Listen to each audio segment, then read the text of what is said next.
Պարոն Մելիքբեկյան, շնորհակալ եմ, որ համաձայնեցիք գալ եւ խոսել ֆուտբոլի մասին, հայկական ֆուտբոլի մասին։ Վերջին շրջանում հարցեր են կուտակվել, դուք մի քանի հարցազրույցներում անդադ խոստանում եք հարցազրույցներ տալ, բայց դրանք հաճախ չեն կայանում եւ վստահ եմ հարցերը, որոնք ես կհնչեցնեմ եւ կունենանք քննարկում, դրանք շատ կհետաքրքրեն մեր դիտողներին։ Երևի թե շատ հեռու չգնանք սկզբում, սեպտեմբերից սկսենք կամ օգոստոսից, երբ պարոն Մելիքյանը նշանակվեց Հայաստանի հավաքականի գլխավոր մարշչի պաշտոնում, ես գիտեմ, որ Վրաստանի եւ Թուրքիայի խաղերից առաջ փորձ եղել է նրա կողմից հավաքականը ստանձնելու, նա ասել որ ես պատրաստ եմ։ Ինչու այն ժամանակ չէ օգոստոսին այո։ Նախ ես եմ շնորհակալ, կարծում եմ մի փոքր սպասում եմ վերջին շրջանում նախ որ ընտրական փուլը ավարտվի, երկրորդը տարեվերջ էր եւ խոսելու ավելի շատ բան կունենանք ամփոփելու առումով։ Դրա համար հիմա է եւ Սարթի համար ես եմ շնորհակալ։ Եղել է նման զրույցներ միշտ, մենք ունեցել ենք կապ պարոն Մելիքյանի հետ այն ժամանակ, դա իրոք ճշմարտացի է եւ ինչ պատճառներով որոշում եք կայացվել չնշանակել պարոն Մելիքյան։ Կոնֆլիկտների հիմնական պատճառը։ Ոչ, բացարձակ։ Այսինքն դա հնարավոր էր այդ ժամանակ ամեն ինչ հնարավոր է յուրաքանչյուր ժամանակ մի կողմ դնել, բայց ես կարծում եմ, որ հիմա հետ ենք նայում Թուրքիայի խաղից առաջ մենք վատ որոշում չկայացրեցինք Ալեքսանդր նշանակելով։ Հա, եւ խոսքը Թուրքիայի խաղից առաջ չէր, խոսքը Կոսովոյի ինկերական խաղից առաջ էր։ Մի փոքր ուշ գործընթացը սկսեց, մենք խոսել ենք միջնորդի միջոցով, ոչ ուղիղ,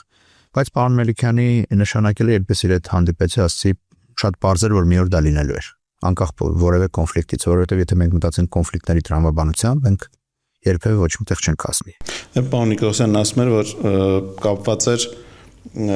Փյունիկի չեմպիոնական մրցաշրջանի հետ, նոր ղեկավարներ են եկել եւ չարժեր կտրել Փյունիկից բերել պարոն Մելիքյանին։ Այո, ես կարծում եմ բազմաթիվ փոքր պատճառներ կան, որոնք կուտակվում են։ Հիմա չմանրանանք առանձին պատճառներով, բայց ես կարծում եմ, որ այստեղ իմ կարծիքն էլ այդքան կարևոր չէր։ Այդ պահին կարևոր էր, բայց ոչ հիմնական, որովհետև նախ մենք հասկանում ենք, որ հանրային պահանջ կար, եւ այդ հանրային պահանջը խոսքը միայն լայն ֆուտբոլային հանրության մասին չէ։ Խոսքը նաև օրինակ ֆեդերացիայի գործկոմում պահանջ կար, ֆեդերացիան պահանջ կար։ Այսինքն ամեն ինչ գնում էր դրան եւ անկեղծ ասեմ այսօր առաջին անգամ կբացահայտեմ դա եւ պարոն Մելիքյանը կարող է հաստատել որ մեր զրույցի ժամանակ պարոն Մելիքյանի հետ ես իրեն առաջարկել էի նոյեմբերից հետո ընտրական փուլից հետո գլխավորել հավաքականը։ Այսինքն ժամանցի մնար։ Այո, բայց մի շարք պատճառներ ես հիմա չեմ ուզում բացահայտեմ պատճառները եւ մեր զրույցը պարոն Մելիքյանի հետ, որը նշանակումից տարածիորեն մի քանի օր առաջ էր, հիմա չեմ ասի 2-3 քանից վերջին զրույցը բերեց նրան, որ մենք որոշեցինք գնալ այս ճանապարհով եւ ես կարծում եմ դա իր դրական ազդեցությունը ապագայում կունենա։ Իհարկե ամեն մեկս մի դիրքորոշում ունենք, բայց հիմա արդեն կարող եմ համոզված ասել, որովհետեւ իհարկե որոշակի անվստահություն կար այդ պայմանավորվածությունը ձեռք բերելու ժամանակ իր կողմից, մեր կողմից եւ այլն, որովհետեւ իհարկե այդ կոնֆլիկտը անհետ չի, չնայած այդ կոնֆլիկտի մանրամասները ամբողջապես պարզաբանվել են զրույցի ընթացքում։ Այսինքն մի կողմ չեք դրել, խոսել եք, պարզաբանել եք։ Իհարկե պետք է խոսենք։ Դե պարոն Մելիքյանն ասում էր, ես պատրաստ եմ մի կողմ դնել, սառեցնել, այսպես ասած այդ կոնֆլիկտը։ Ամեն ինչի մասին խոսել ենք։ Գիտեք, կոնֆլիկտի սառեցման կամ տաքացման մասին չի խոսքը, խոսքը նրա մասին է մենք ինչ ենք անում հայկական ֆուտբոլի մասին։ Բայց անկեղծորեն իհարկե խոսել ենք դրա մասին նույնպես եւ պայմանավորել ենք աշխատել միասին։ Ես կարծում եմ, որ այս 3-4 ամսվա աշխատանքից հետո երկու կողմերի միջև խիստ վստահություն է միանց նկատմամբ պատճառ։ Եվ ես կարծում եմ մենք արդեն կարող ենք ասել, որ մենք մի թիմ ենք, որը ծրագրում է 26 թվականը եւ բավական լավ թիմային աշխատանք է ստացվում։ Գուցե դա զարմանալի է եւ իմ եւ պարոն Մելիքյանի համար, բայց փաստացի համագործակցությունը այս պահին շատ բարձր մակարդակի վրա է։ Մի թեզ էր պատտվում եւ իրականում կարծում եմ ճշմարտացիության նշույլներ կային, որ երբ դուք համաձայնության եկաք պարոն Մելիքյանի հետ, սա շախմատային քայլ կարծես լիներ, եթե պարոն Մելիքյանը ծախող էր, կարող էր հնչել արտահայտություն, դե երկրպագուների պահանջ, հանրության պահանջներ, տեսեք Մելիքյանն էլ եկավ եւ ծախողեց, եթե հաջող էր, դուք թառաջ եք գնացել երկրպագուների եւ ֆուտբոլային մարդկանց խնդրանքին կամ պահանջին, նշանակել Մելիքյանին, այսինքն երկու կողմից էլ ֆեդերացիան չէր դուժում մեծ հաշվով։ Ամեն դուք մի փոքր ինձ ճանաչում եք, մի փոքր, եւ ես կարող եք դուք ասել, ես նման եմ մարդու, որ պատասխանատվությունը կարող եմ գցել Եղիշե Մելիքյանի վրա։ Խոսքը երկու տարբեր պատասխանատվությունների մասին է։ Խոսքը ֆեդերացիայի սխալ քայլի սխալ նշանակման մասին է, եւ խոսքը Եղիշե Մելիքյանի ֆուտբոլային զուտ անհաջողության մասին է։ Երկու դեպքում էլ եւ ես եմ առաջինը Եղիշե Մելիքյանին ասել, որ ես այն մարդը չեմ, որը պատասխանատվությունը պատրաստ է գցել ինչ որ մեկի վրա եւ դրանով ճակերտավոր փրկվել կամ ինչ անել։ Հիմա մենք ունեցանք բավական անպատվաբեր անհաջող խաղ, ինչ պատճառներով բազմաթիվ։ Դուք տեսաք միտեղ, որ ես ասացի, որ դա Եղիշե Մելիքյանն է կամ ներքին կարգով դա ասեցի։ Դուք ոչինչ չասացիք, սպասում ենք իրական, որ կարող է ինչ-որ հայտարարություն լինել։ Ես ոչինչ չասացի, որովհետեւ սա ճանապարհի սկիզբն է միայն։ Սա ճանապարհի ընդհանրապես սկիզբն է։ Մենք ասեցինք ինչ որ մի բան Վրաստանի խաղից հետո, որտեղ Ջոն Վանսիպ ուներ կարճաժամկետ պայմանագիր։ Եղիշե Մելիքյանը ունի երկարաժամկետ, նա չուներ այդ 10 ամսվա պայմանագիրը, 1 տարվա լրացուցիչ գիրեք օպցիա ուներ, սկիպը, բայց օպցիան կարող էր չաշխատել, ինչը տեղի ունեցավ։ Եղիշե Մելիքյանը ունի պայմանագիր, եւ մենք պատրաստվում ենք այդ պայմանագրի շրջանում անել այն, ինչ մտածում ենք։ Իսկ մենք փաստացի մի գործընթացի մեջ ենք, որը կոչվում է կան տարբեր տիպի սերնդափոխություններ, մասնակի, որ մի փոքր արդեն մենք գլոբալ, rebuild-ի մեջ ենք, եթե հոկեյի NHL հեզվով ասենք, որովհետև եթե դուք նայեք առաջին խաղում քանի հոկեյ են խաղացել եւ վերջին խաղում տարվա ահռելի մեծ քանակի ֆուտբոլիստներ կան։ Եվ այո, ես անցյալ ժողովի ընթացքում էլ վերջում տարեվերջան ասացի, որ մենք պետք է սպասենք, որովհետև մենք չունենք 94-ից 99 սերունդ։ Մեկ ֆուտբոլիստ։ Այո, հիմա երկրորդը ավելացավ։ Խոսքը Էդգար Գրիգորյանի մասին է, բայց դա մենք չենք խոսում, մենք գլոբալ տենդենսի մասին ենք խոսում։ Եվ հիմա գալիք 2 տարին այն տարիներն են, որտեղ արդեն այն սերունդը ամրապնդվում է, որը պիտի սովորաբար հավաքականի կորիզը կազմի։ Պարոն Մելիքբեկյան, տեսեք, մեծ մարզչական թեման մի քիչ էլ ծավալենք, Մարտին Վրաստանի խաղերից հետո դուք ասացիք Վարազդատ Թարյանի եւ Ջոն Վանսխիպի հետ, այսպիսի արդյունք այլևս չի լինի, այսպիսի խաղ չի լինի։ Ինչ իմաստ ունի այդպիսի արտահայտություն անելը, նաև գնանք մի փոքր հետ եւ օրինակ մենք պայքարում ենք Եվրոպայի Ռուսաստանի զրապակիչ փուլ դուրս գալու համար, եթե իրատես լինելով կարող ես հասկանալ, որ այդպիսի խոստում տալ պետք չէ, որովհետեւ հնարավոր է լինեն։ Նախ երբ որ դու այդ իրավիճակում գտնվում ես, դու չես ակնկալում որ կլինի նորից, որովհետեւ կարծում ես որ սխալների ուղում կլինի, բայց երբ որ դուք խոսում եք Եվրոպայի առաջության մասին, իմ օրոք մենք երկու ընտրական փուլ ենք, սա երրորդն էր։ Երկուսում էլ ունեցել ենք շանս։ Մենք ոչ թե ունեցել ենք երկուսում շանս, այլ վերջին խաղը։ Այո, առաջինում մենք ցավալի հանգամանքների բերումով մենք ամեն խաղում ենք այնպիսի միավորներ ենք կորցրել, որոնք մեզ play-off առնվազն դուրս կբերեին։ Իսկ 2024 թվականին անկեղծ ասած, ես չգիտեմ ինչը մեզ խանգարեց մեր ընդհանուր անփորձությունը, ինչ որ փոքր հարցեր ես անգամ չեմ կարողանում վերականգնել այդ պատկերը ֆեդերացիան ինչ չարեց, դու ֆեդերացիան ամեն ինչ անում էր այդ պահին մաքսիմալ մոտեցնելու այդ հաջողությունը նույնակ 21 թվականին, երբ մենք հատուկ որպես Իսլանդիա անմիջապես չթռնենք Երևանից 6-7 ժամ, մենք հատուկ հավաք արեցինք Ֆրանկֆուրտում երրորդը, որպեսզի ադապտացվենք։ Այսինքն մեր կողմից ինչ կախվածը մենք անում ենք, բայց մենք խաղում ենք մի դեպքում Լիխտենշտեյնի հետ ոչ շոկի եւ մյուս դեպքում դոմինանտ խաղի ընթացքում չենք հաղթում Իսլանդիային, իսկ մյուս պարագայում մենք պարտվում ենք Լատվիային 10 հոգով եւ տանը չենք հաղթում Ուելսին, որ ահռելի առավելություն ունենք եւ այդ խաղից հետո ես չէի կարող մարզչին կամ ֆուտբոլիստին մեղադրել ինչ-որ բան։ Եթե Լատվիայից հետո մենք խոսում ենք դրա մասին, ինչ խնդիրներ եղան, ապա այդտեղ ոչ մի բան չկար։ Բայց հարցը նրանում է, որ երբ որ դու ասում ես մենք պայքարել ենք Եվրոյի ուղեկրի համար, դու ռեալ գնահատում ու վերջին տեղը չես որ ասում ես դա։ Չէ, պարոն Մելիքբեկյան, բայց դուք այն մարդն եք հայկական ֆուտբոլում, ֆուտբոլի գլխավերևում, այսպես վերևում կանգնած մարդն եք եւ ձեր խոսքը իգիտություն է ընդունվում։ Այսինքն, երբ ասում եք չի լինելու, իհարկե ֆուտբոլային մարդիկ կարող են վերլուծել, տարբեր եզրակացություններ անել կլինեն, թե չեն լինի, դա մեդալի հակառակ կողմն է, բայց մենք ձեր խոսքը ընդունում ենք իգիտություն։ Եվ երբ ասում եք չի լինի,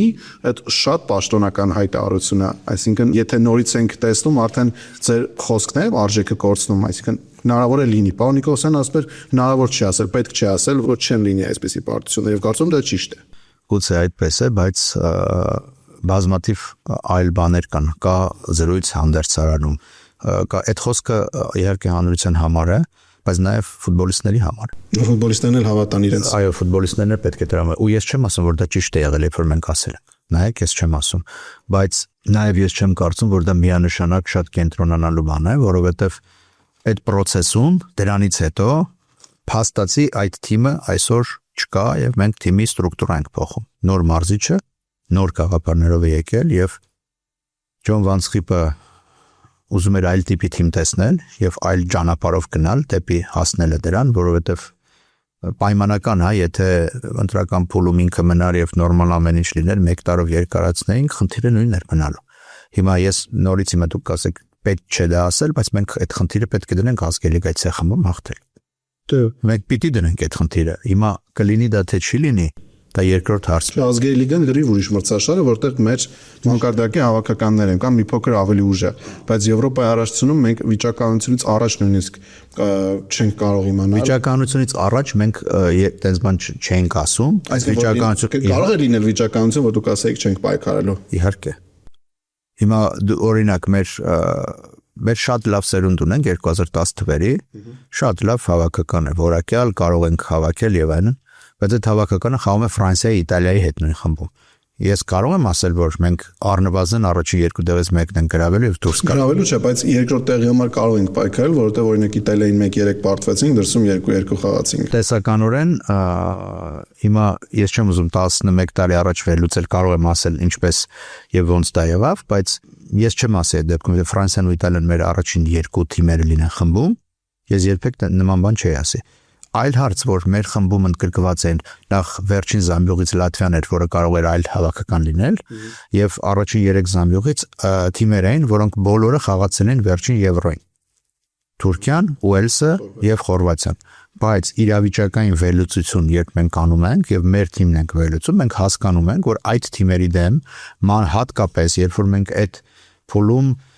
ուժեղացանք Իվույով, Նաիվ Տիկնիզյանով, Սպերցյանը արդեն հələ prime չէր, բայց գալիս էր դրան։ Լուկաս Սելարյանը տեղափոխվեց Սաուդյան Արաբիա եւ դա էլ մեր վերլուծություններ, որ ինքը Արգենտինայից չի կարողանում գալ եւ վերականգնվել օբյեկտիվ։ Այո, բայց այստեղ ինքը շատ հեշտ գալիս էր 3 ժամ եւ խնդիր չէր ունենում։ Եվ այս ամեն ինչը հաշվի առնելով մենք կարող ենք նման բան ասել եւ փաստացի իհարկե անհաջողություն եղավ, բայց փաստացի մենք մեզ մոտ ստացվեց այդ պայքարը։ Այլ հարց, որ վերջին փուլում, ինչպես եւ 21 թվականի վերջին փուլում, այդտեղ հոգեբանական խնդիրների վերլուծություն պետք է անել։ Եվ հանրության ճնշման առումով, եւ ֆուտբոլիստները ինչպես են այդ ճնշումը կարծես լավ առումով է, բոլորը էйֆորիկ վիճակում ասում են, որ մենք նման խաղ ենք խաղացել Ուելսում եւ Թուրքիայում 1-1 ենք խաղացել։ Ես հիշում եմ, որ մենք եկանք Խորվաթիայի հետ խաղին տնային, գրեթե մարդ չկար, որ մտածում էր, որ մենք կարող է պարտվենք այդ խաղում։ Բոլորը համոզված Խորվաթիայի հավաքական են։ Դուք հասկանում եք, նա աշխարհի 3-րդ թիմի, մի հատ 2-րդ, մի հատ 3-րդ թիմն է։ Եվ մենք այդպիսի տրամադրություն էր։ Դա իհարկե իր ազդեցությունն է ունենում եւ մենք այո այդ ճնշման տակից չկարողացանք այդ բանը դուրս գալ, որովհետեւ անգամ մեկ ոչ ոքին Խորվաթիա այդ իրավիճակը կտրուկ փոխում էր։ Մենք լատվել ենք այլ կերպրում եւ այլն, բայց դա հիմա ես չեմ վերլուծում դա։ Ես ուզում եմ ասել, որ այո, երբ վերլուծությունը անում ես եւ խումբը եւ այլն եւ մարզչի հետ ես խոսում, դու հասկանում ես, որ մարզիչն էլ ասում է, այո, մենք կարող ենք պայքարել։ Եվ դու Դե Ալեքսանդր Պետրակով օրինակ անընդհատ ասում էր, մեր նպատակը ես սկզբից էլ եմ ասել, որ եզրափակիչ փուլ դուրս գալ։ Եվ Ալեքսանդր Պետրակովի հետ խոսելիս էլ այդ վստահությունը գալիս էր։ Հիմա օրինակ այս ընտրական փուլում մենք չասացինք, որ կարող ենք պայքարել, որտեղ մենք հասկանում ենք, որ թիմը նոր մարզիչ, նոր իրավիճակ, բայց հիմա անցնելով այս ծանր ճանապարհը, ես կարող եմ պնդել, որ այո մենք ես ասացի արդեն եւս մեկ անգամ 2 անպատվաբեր խաղ խաղացինք Պորտուգալիայի հետ, բայց եթե հանենք Պորտուգալիայի հետ 2 խաղը, մենք 4 խաղում բավականաչափ որակյալ հատվածներ ենք անցկացրել եւ երևացել է, որ մարզիչը կարողանում է ադապտացվել միջազգային ֆուտբոլին, ինչը շատ կարեւոր է։ Շատ կարեւոր էր հասկանալ հավաքականների մակարդակում միջազգային ֆուտբոլին մարզչական շտաբը կարողանում է ադապտացվել թե ոչ։ Իրականում տարբեր է ակում եւ հավաքական գլխավորը, բայց Մելիքյանը դա կարողացավ անել։ Ցավալի է, որ մենք մի շարք պատճառներով այդ 4 խաղում ընդամենը 3 միավոր վաստակեցինք, իսկ ես կարծում եմ, որ անկեղծ ասած, եթե դուք հիշեք Երևանյան խաղը Իռլանդիայի հետ, դուք կմտածեք, որ Իռլանդիա հավաքանը կարող է դուրս գալ։ Չէ։ Դա Իռլանդիայում դա որակեցին որպես պատմության մեջ ամենավատ խաղերից մեկը։ Խաղերից ոչ թե արդյունքը, խաղերից մեկը որակի առումով։ Մենք ուղղակի դոմինանտ ենք դասում էր տենց ու տանը շատ լավ խաղացել։ Առաջին խաղից հետո շատ նյարդային վիճակ էր իրենց այդ բոքսում իռլանդացիների, որովհետև իրանք չէին հասկանում իրենք ոնց են հաղթելու այդ խաղը, իսկ իրենք պետք է հաղթեին։ Ու ինձ իրենց նախագահն էլ զրույցի ընթացքում մասնավոր ասաց, որ մենք չենք ուզի այլևս ծեր այդ խաղալ, որովհետև իրականում մենք միշտ Իռլանդիայի հետ հավասար գրեթե հավասար։ Բայց դուք տեսաք վերջում ինչ եղավ, ցավալի իրադարձությունների շարքում եւ Հունգարիայի հետ էլ, եթե դրսի խաղը այո, մենք երկրորդ համարով ենք խաղում, բայց տանը երկրորդ խաղկեսը հատկապես մենք շատ դոմինանտ ֆուտբոլ խաղացինք եւ շատ ափսոս որ այդ պահերը չիրացրեցինք, բայց դրա համար էլ է ժամանակ պետք։ Ես լրիվ համաձայն եմ պարոն Մերիկբեկյան, որ 4 խաղում լավ ֆուտբոլ ենք խաղացել, բայց օրինակ ինձ թվում է ավելի ցավալի է Պորտուգալիային պարտվել 1-9 քան օրինակ Ջիբրալթարին ու Մալթային 0-1 պարտվելը, չգիտեմ համաձայն եք թե ոչ, ու վերջին 4 տարում 8 եւ ավելի գնդակի տարբերությամբ միայն Հայաստանն է պարտվել Եվրոպայում։ Ու այդ շատ կտրուկ տարբերությունների խաղից խաղ տարբերությունը, այդ ինչի հետևանքը, որովհետեւ եթե դու Իռլանդիայի եւ Հունգարիայի հետ կարող ես ֆուտբոլ խաղալ հավասար, գրեթե հավասար։ Իսկ Իռլանդիան ու Հունգարիան խաղում են լավ ֆուտբոլ Պորտուգալիայի հետ, ո՞րն է տարբերությունը, որ մենք չենք կարող տրամադրվել Պորտուգալիայի հետ խաղալու։ Դա բազմաթիվ գործոններ կան, ավելի ճիշտ մարզիչը կպատասխանի մի պահի, հա, հաջորդ տարի ես վստահ եմ, բայց ես կարծում եմ այստեղ բազմաթիվ գործոններ, այդ թվում որ Հայաստանի հավաքանը խորություն չունի, կազմի։ Եվ երբ որ Վահան Բիչակչյանը Իվուն եւ բացակայում են, նայեք երկու ֆուտբոլիստի անուն տվեցի, կարող եմ երրորդին էլ ասել, մենք արդեն խորություն չունենք պայքարելու, որովհետև մենք փաստացի ամեն սերնդում պահպանում ենք շատ քիչ թվով ֆուտբոլիստներ։ Դա օբյեկտիվ իրականություն է։ Դա մեկ գործոն։ Մենք կարող ենք շատ գործոններ միավորել, բայց սա արդարացման բան չէ։ Ես հասկանում եմ դա։ Ես հասկանում որ արդարացում չկա։ Բայց ես կարծում եմ, որ սա մենք պետք է հասնենք մի կետի, որից անպայման հետո բարձրանալու ենք, եւ հիմա արդեն ես կարող եմ ասել, ես անկեղծ ասած սպասում էի, վերլուծում էի, ինքս ուզում էի հասկանալ, ինչպես է, եւ ես բավական անկեղծ մարդ եմ, որպեսզի եւ պարոն Մելիքյանին ասեի, եւ հանրության ասեի, որ կամ մենք սխալվել ենք, կամ չենք սխալվել, հա, իրավիճակի սերնով, բայց հիմա այս հաշվից հետո ես նորից որ ասում եք խոսքը կշիռ ունի կամ արդեն սկսում ենք չվստահել, բայց ես հիմա ուզում եմ ասել, որ ես հավատում եմ, որ կստացվի Մելիքյանի մոտ գալիք տարվա ընթացքում այդ թիմը վերակառուցման փուլում է, հա, վերակառուցել վերջնականապես եւ ստանալ այն թիմը, որը մենք ուզում ենք որ խաղա։ Իհարկե դա կախված է նաեւ բազմաթիվ գործոններից, շատ մեծ տարբերություն կա, ում հետ մենք վիճակահանության ընթացքում կընկնենք։ Ինչ մենք դուք գիտեք, որ հիմա կա FIFA-ի միջազգային պատուհան, որը 4 խաղով է։ Դա ծանրագույն փորձություն է ոչ մեծ թիմերի համար, փոքր թիմերի համար։ Նաև ուղևորություններն են այստեղ։ Բոլոր առումներով յուրաքանչյուր բան, յուրաքանչյուր դետալ, թե ոնց մեր խաղերը կլեն տուն դուրս թե դուրս տուն, մեծ ազդեցություն, այո, մեծ ազդեցություն կունենան ամեն ինչի վրա, հաշվի առնելով, որ մենք չունենք կազմի խորություն, պետք է դա ընդունենք։ Մի մասը սուբյեկտիվ, մասը օբյեկտիվ պատճառներով չունենք կազմի խորություն, որպեսզի ռոտացիա անենք այդքան մեծ։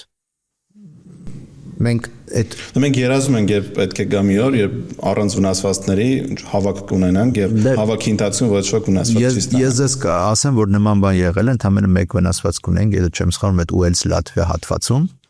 եթե չեմ սխալվում, որովհետեւ օրինակ Թուրքիա-Խորվաթիա հատվածում Եվրոյի Տիգրան Բարսեղյանը վնասված ստացավ։ Մենք այդ հատվածում վնասված կունեցող ֆուտբոլիստ չունենք։ Եվ այո, երբ որ նման վիճակում է, բացի դա իհարկե մեծ կարևոր է հավաքականների համար շատ կարևոր է ինչ վիճակում ֆուտբոլիստը կգա։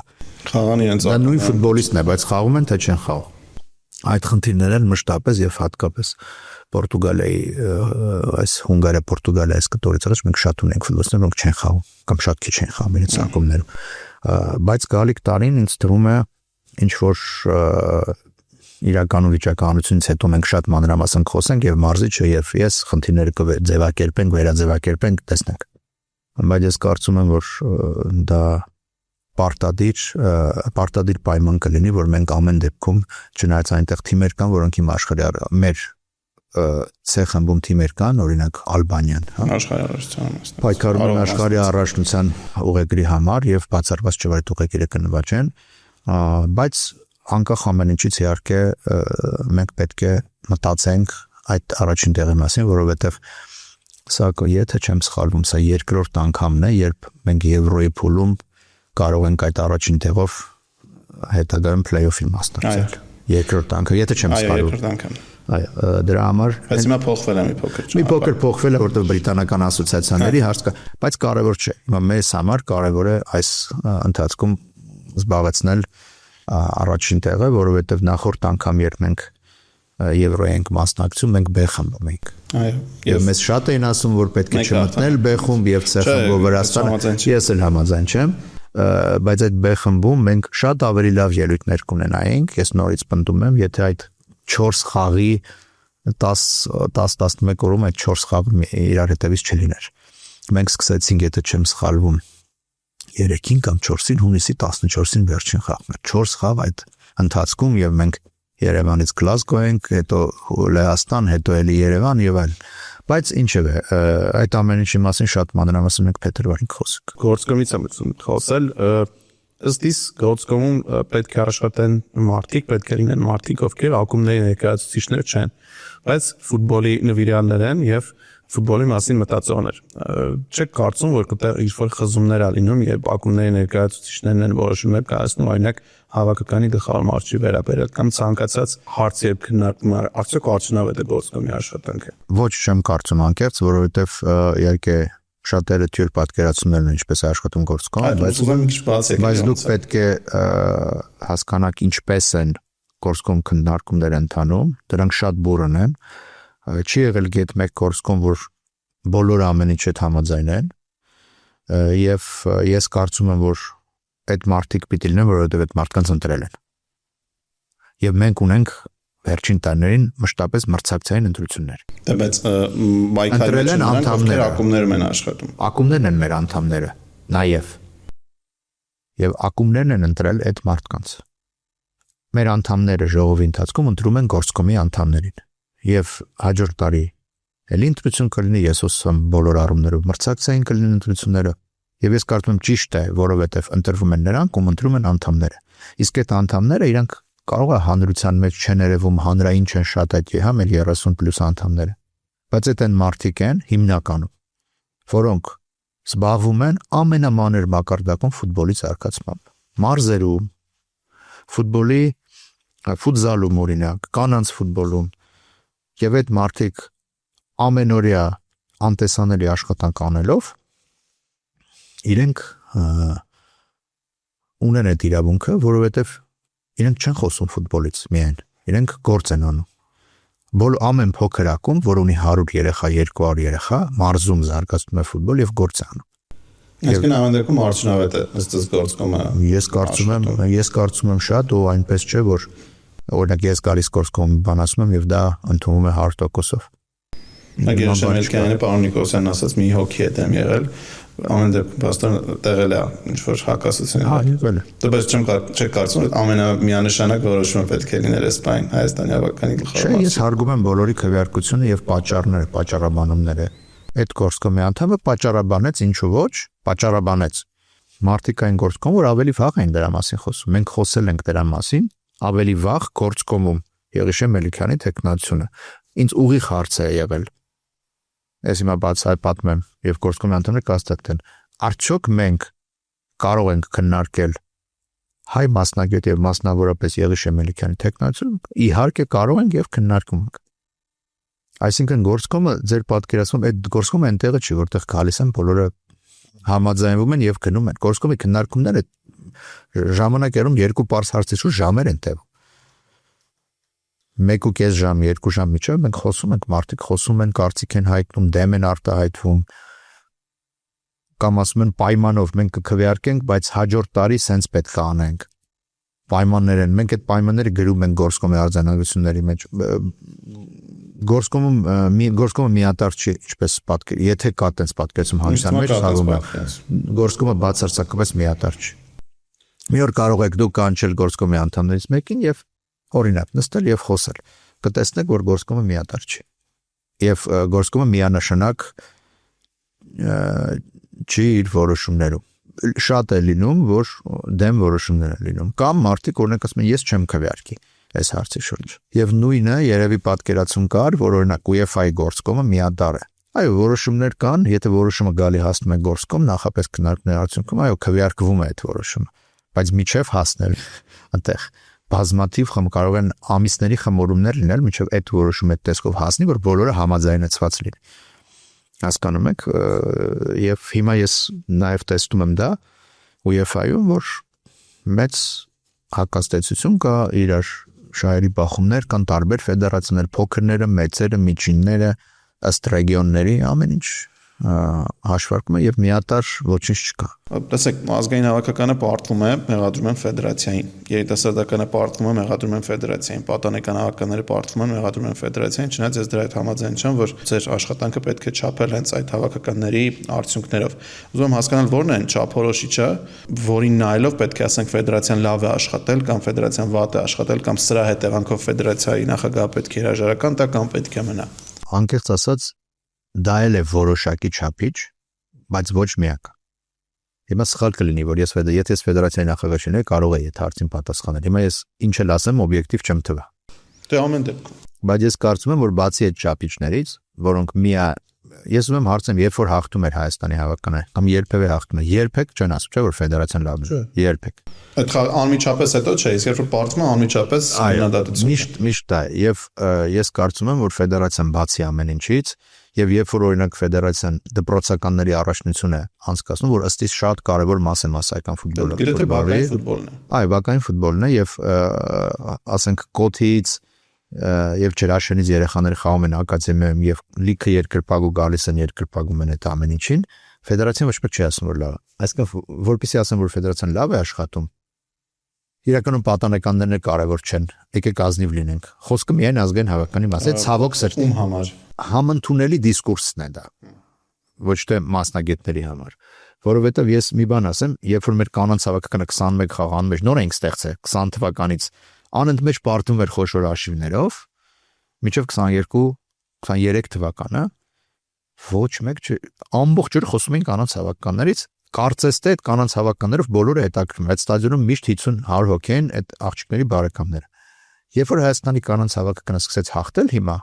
Անցյալ տարի 6 խաղ են խաղացել, 2 հաղթանակ, 1 ոչոկի, 3 պարտություն։ Ինձ թվում է կանանց հավաքականի համար դա շատ լավ է։ Այս պայդրությամբ հա։ Հատկապես եթե հաշվի առնենք, որ մենք ավելի լավ կլինենք, եթե ծանր վնասվածքներ չունենայինք մի քանի ֆուտբոլիստներով, բայց դրա մաս ոչ մեկ կանանց ֆուտբոլի ազգային հավաքականի մասին չի հիշում այլևս։ Չի հիշում։ Նույնը կարելի ասել ֆուտսալի մասին։ Երբ որ ֆուտսալը Եվրոյի ուղեգիր նվաճեց, ինչը բացառիկ իրադարձություն էր հայկական խաղային սպորտերի համար։ Ոչ միայն այլ չենք ունեցել։ Դա անտեսվեց, որովհետեւ դա ֆուտսալ է, ֆուտբոլ չի։ Միշտ ամեն ինչ։ Չէ, համաձայն չեմ, իրականում շատ են։ Ես տես կարծիքներ լսեցի, շատ են դրական խոսքեր, բայց հիմա ես կարծում եմ, սա հիանալի առիթ է ուղղակի կենտրոնալ հունվարին կայանալիք Եվրոյի վրա։ Մենք ունենք բացառիկ հնարավորություն միտեղ հայկական թիմը խաղալու է Եվրոյում։ Իսկ այնտեղ ամեն ինչ այլ կերպ է։ Խոսքը 19-ների առաջին մաս չէ, որ մենք կազմակերպենք։ Մենք ընդունող ենք։ Ես մի անգամ եմ նմանի զգացողություն ունեցել 2005 թվականին, երբ մեր 19-ները ես աշխատում էի ֆեդերացիայում եւ ես էի գնացել պատվիրակության։ Այո, երբ խաղաց Եվրո եզրափակիչում, բայց ֆուտզալի տղամարդկանց ազգային հավաքականի Եվրոն դա մենք արդեն վիճակահանության ենք, մենք արդեն այդ լարվածությունը ամեն ինչը զգում ենք դա լրիվ չէ բացի այդ լրիվ ուրիշ մթնոլորտ լրիվ ուրիշ տրամաբանություն է դրա համար հիմա խոսել թե որ չափանիշներն են ես իմ համար ունեմ այդ չափանիշները ես դա միայն մենք ունենք հա ռազմավարության մեջ մենք գրել ենք որ երկիրը ճանաչելի դարձնել միջազգային ասպարեզում ես կարծում եմ այս վերջին շրջանում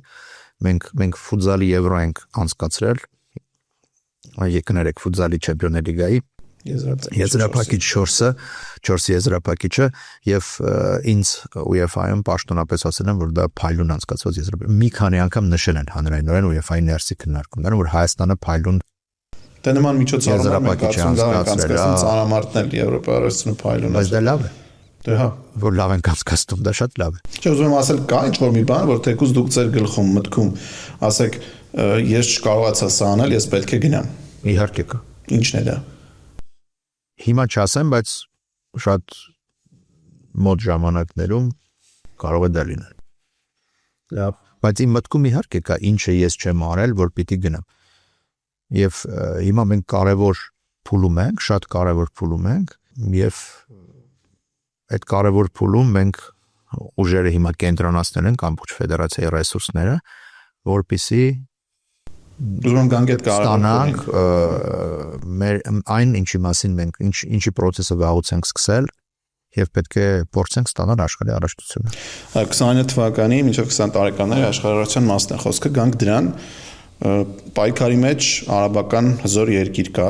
ինչքանով ես տեղյակ եմ։ Անկեղծորեն ես գիտեմ, որ պայքարի մեջ երկրներ կան, բայց մեզ անկեղծորեն չեն ասում, իրավունք չունեն ասել, չեն ասում եւ իրենց էլ մենք մեր մասին ուղակի գիտեն, որովհետեւ մենք հայտարարել ենք հանրայնորեն, որ մենք պայքարում ենք, բայց ես գիտեմ ուղակի, որ պայքարի մեջ միայն մենք չենք, բազմաթիվ երկրներ կան։ Գուցե դուք գիտեք, որ արաբական երկիր է, ես չեմ վիճում, բայց ինձ չեն ասել դրա մասին, բայց որ կան երկրներ կան։ Ուզում եմ հասկանալ, մենք ունենք այդ բոլոր ռեսուրսները, ես չեմ խոսում դեռ խաղադաշտերի մասին, որ կարողանանք նման մրցաշար անցկացնել։ Ուրեմն կամ կարող ենք ունենալ։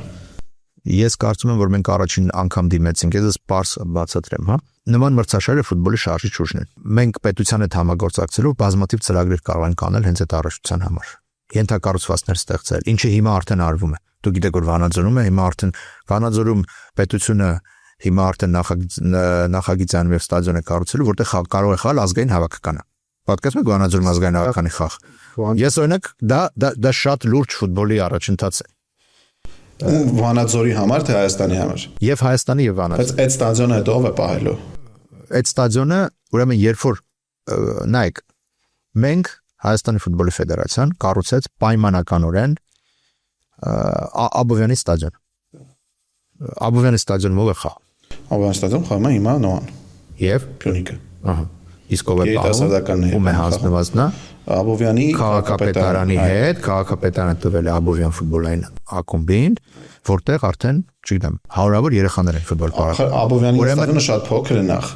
եւ դուք նախատեսում եք մինչև 20-ների համար մեծ ստադիոն, չէ՞։ Այո, բայց մեծ ստադիոն 50,000-անոց չէ։ 20,000 թող լինի։ Չէ, 10-12,000-անոց ստադիոն է կարծել լինելու։ Հիմա եկեք ֆիքսենք, որ հետո չասեն 20,000։ Վանաձորում արդեն 3,000-ից ավել տրիբունայով ստադիոն է ֆեդերացիան կառուցել եւ այնտեղ խաղում է առաջին լիգայի հանդիպումներ են արդեն 3 տարի։ Նիկարներ խաղում, հիմա Բենտոն այնտեղ խաղում է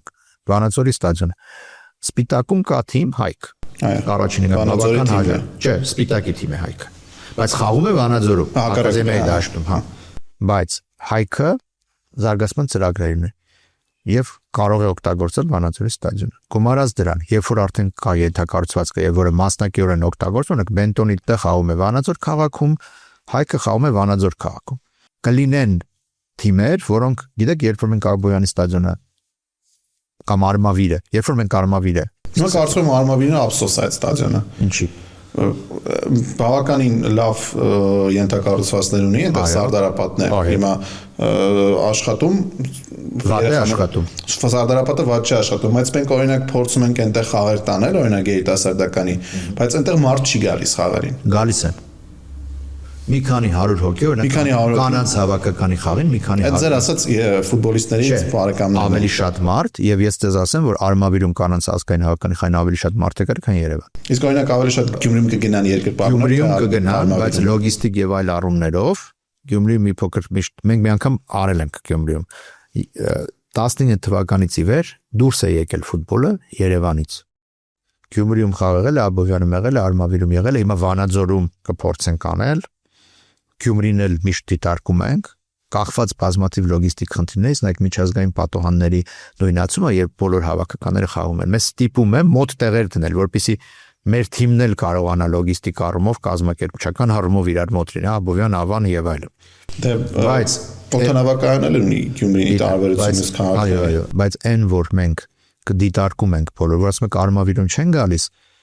գալիս են իրականում, որտեղ ես Ռումինիայի խաղն եմ հիշում։ Արմավիրում էր կարծեմ երիտասարդական, այնտեղ մարդիկ կային, գալիս են, բայց մենք միևնույն է ֆուտբոլը պետք է տանենք դուրս։ Եվ Վանաձորը ազգային հավաքականի մասն է խոսքը, նայեք, կարող է երիտասարդական հավաքականի չկա, բայց ազգային հավաքականին թե Գյումրիում, թե Վանաձորում, թե որևէ այլ տեղ ստադիոնը լեփլեցուն է լինելու։ Չեք կասկածում։ Միանշանակ համաձայն եմ։ Դրա համար մենք ես խոսում եի մի քիչ հետ կանք, հա, ես խոսում եի նրանից, որ դա հնարավորություն է տալիս աշխարհության ենթակառուցությունների զարգացման, ծրագրերի մշակման նոր, ռեսուրսների ավելացման եւ պետության հետ համագործակցելու հնարավորություններ է տալիս։ Գումարած դրան մենք հայտնվում ենք ֆուտբոլային քարտեզի վրա, որովհետեւ շատ քիչ երկրներ են պատմության մեջ եղել, այդքան փոքր, որ կարողացել են մենք ու Վրաստանը միասին քանի միլիոն բնակչություն ենք 7 մոտա մի քիչ շատ պաշտոնական թվով պաշտոնական մի քիչ շատ մենք ընդհանրապես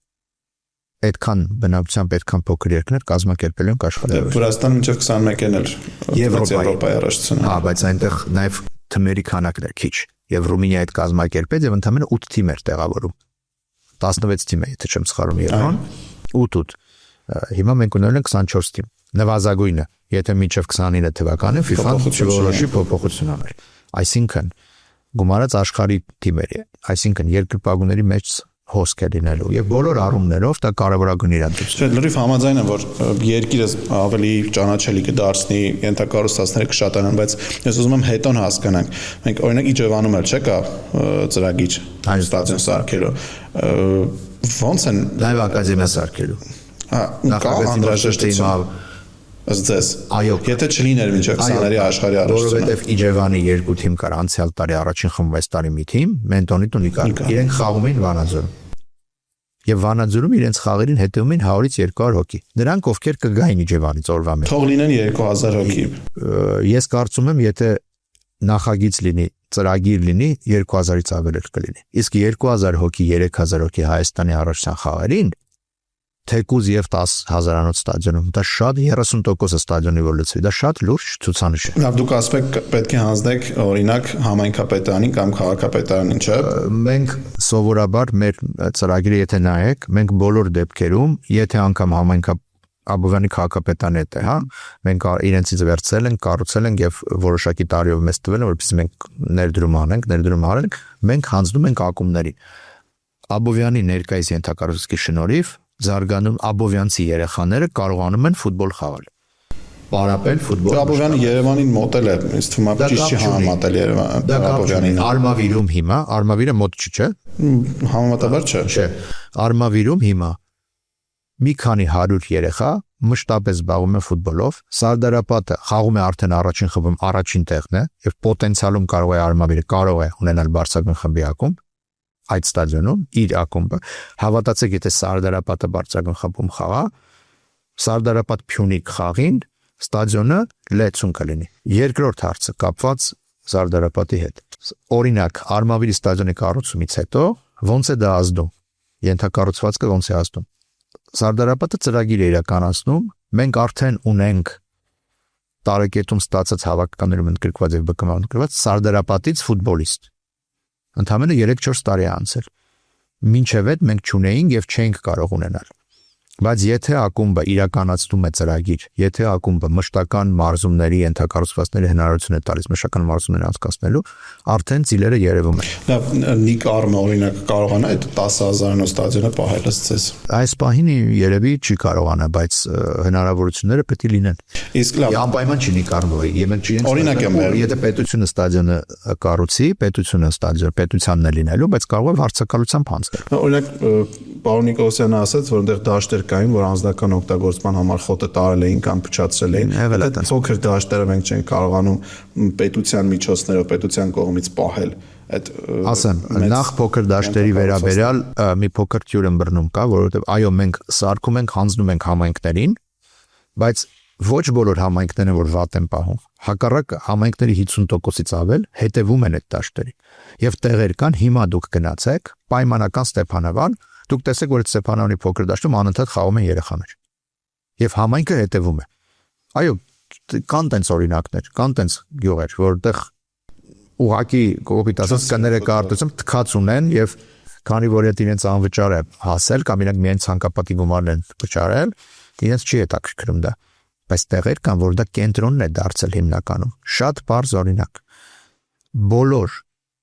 Բոլոր այն հիմնականում 90%-ով այն գյուղերը, որոնք դպրոցականների առաջացում հաջողում են, 2-3 տարի առաջ Սառնախտուրներ օրինակ, անցյալ տարի Արմավիրներ, այս տարի Արմավիրի համայնք խոշորացած համայնքի գյուղերից մեկը, այս տարի, չգիտեմ, Ջերաշեն, այնտեղ կա փոքր դաշտ։ Երբ որ ենթակառուցվածքը ստեղծում է, ակամա ֆուտբոլը սկսում է զարգանալ։ Հայտնվում են մարդիկ, որոնք պատրաստ են այդ փոքր դաշտերում երեխաների հետ մարզվել, թեկուզ գումարով, թեկուզ, բայց process-ը սկսում է։ Եվ քանի որ Նիկարմը կա ու Նիկարմը չունի ենթակառուցվածք այսօր,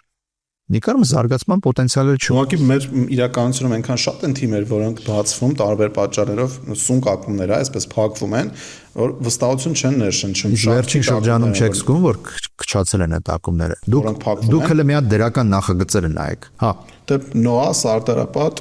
Նոան հին նախագիծ է, հին ասելով, ճիշտ է, բայց սեփականատերը փոխվեցին, բայց միջև էլ ինքը գավաթ գրած թիմ էր լուրջ։ սուպեր գավաթ։ Մի հատ առաջին լիգան եկեք նայեք։ Անդրանիկ Առաջին լիգայում մենք վերջին տարիներին երկարատև ընդմիջումից հետո աննախադեպ 8 անկախակումբ ունենք։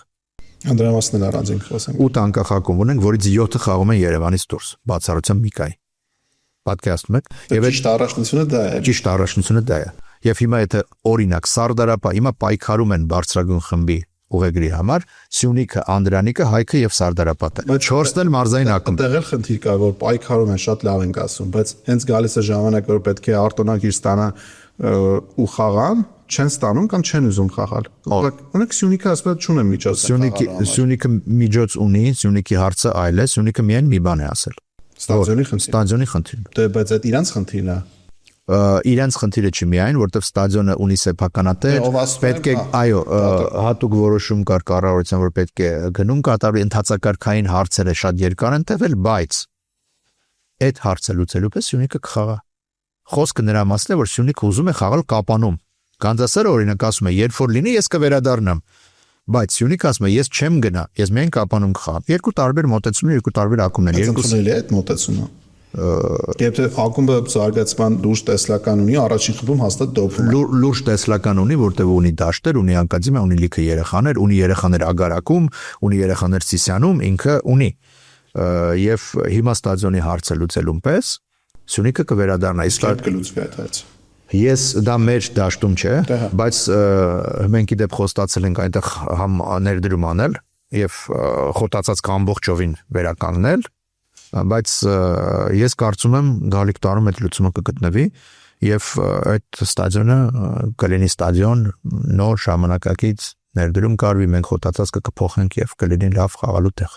Լավ, ստադիոնների թեման անցնելով կարևոր են նաեւ այլ ենթակառուցվածքներ աշխարհի առաջին ընդունելու համար, օրինակ հյուրանոցներ։ Մենք այդ քաղաքներում ոչ մի 5 աստղանի հյուրանոց չունենք կամ 1-2 բայց մենք մտքեր ունենք ինչ ենք անելու։ Օրինակ Իսպանիայի ավական ավտոբուսով Երևանից գնալու է։ Երևանում չեն ապրելու թիմերը։ Որտեղ են ապրել։ Օրինակ Դիլիջանում կարող են ապրել։ Դիլիջանում լավ 1-2 թիմ ապրած։ 1-2 թիմ չէ։ Խաղերը, որոնք կլինեն, նախ Դիլիջանում մենք էլ մի փոքր աշխատում ենք։ Մենք ճշտում ենք, որ Դիլիջանում ինչ հյուրանոցների կառուցման ծրագրեր կան։ Մենք հաշվարկում ենք նախապես Դիլիջանի հյուրանոցների թիվը եւ լիարժեք մեկ խումբ, լիարժեք, եթե ոչ 1.5 խումբ կտեղավորվեն Դիլիջանում եւ կխաղան Դիլիջանը ուղիղ Դիլիջանից եթե դուրս գաք Դիլիջանի հյուսիսից, այո, նույն հեռավորություն է 25 րոպե կերպ։ Իսկ հետո Թբիլիսի գնալու անհրաժեշտություն լինի։ Այն թիմը, որ արդեն կտեղափոխվի, կանցնի սահմանը կգնա եւ օդանավականի անհրաժեշտություն չկա։ Չէ, դա շատ փոքր տարածք է։ Չէ։ Այդտեղ պահանջ չկա, որ դե որ 100 կիլոմետրի պահանջ կա պետք է օդանավականի 120-ի, բայց օրինակ Դիլիջանը 120-ի մեջ մտնում է։ Դե Վանաձորն էլ է մտնում Գյումրի օդանավականից։ Գյումրի օդանավականից։ Ամեն ինչ հաշվարկված։ Այլ հարց է, որ ակադեմիան պետք է ունենանք, որտեղ ենթակառուցվածքների վրա պարապեն թիմերը, եւ դուք գիտեք, որ Իջևանում արդեն այդ նախագիծը կա, 4 ակադեմիաների, որտեղ բավական առաջընթաց ունենք Արտաշատի հարցում Իջևանում, հիմա այս տարի վերջապես այդ մրցույթը հաղթող եղավ Դավթաշենը, այսինքն մենք կունենանք այդ ենթակառուցվածքները եւ անհրաժեշտ դեպքում հիմնականում գիտեք կամ մեզ են պատկանում ՀՖ-ին կամ պատկանում են կպատկանեն այն կառուցողը ամեն ինչը պետությանը, բայց եթե անհրաժեշտություն լինի, մենք նաև իհարկե ակումներից կվարձակալենք այդ այն ակումներից, որոնք ունեն։ Դե նոան առաջիկայում կունենա։ Նոան հուսանք կունենա, բայց կա նաև հիմա Ուրարտուն կա, բայց կա նաև Յուվենտուսի ակադեմիայի երկու տարբեր տեղեր, շատ հարմար տեղեր, Ավանում եւ կենտրոնում չէ, հա, Հրազդան ստադիոնի մոտակայքում, որոնք նույնպես կարող են օգտագործվել։ Ես կարծում եմ մենք այդ հարցերը կլուծենք։ Ավարտելով 20-րդ առաջացան թեման, ինչ հույսեր ունենք, նախ երբ է հայտարարվելու, ով է ընդունելու այդ աշխարհի առաջացությունը եւ ինչ աշխատանք եք դուք անձամբ տանում։ Անկեղծ ասած, որոշումը պետք է լինի գալիք ամիսների ընթացքում մոտ։ Դեկտեմբերին ինչ պետք է լիներ։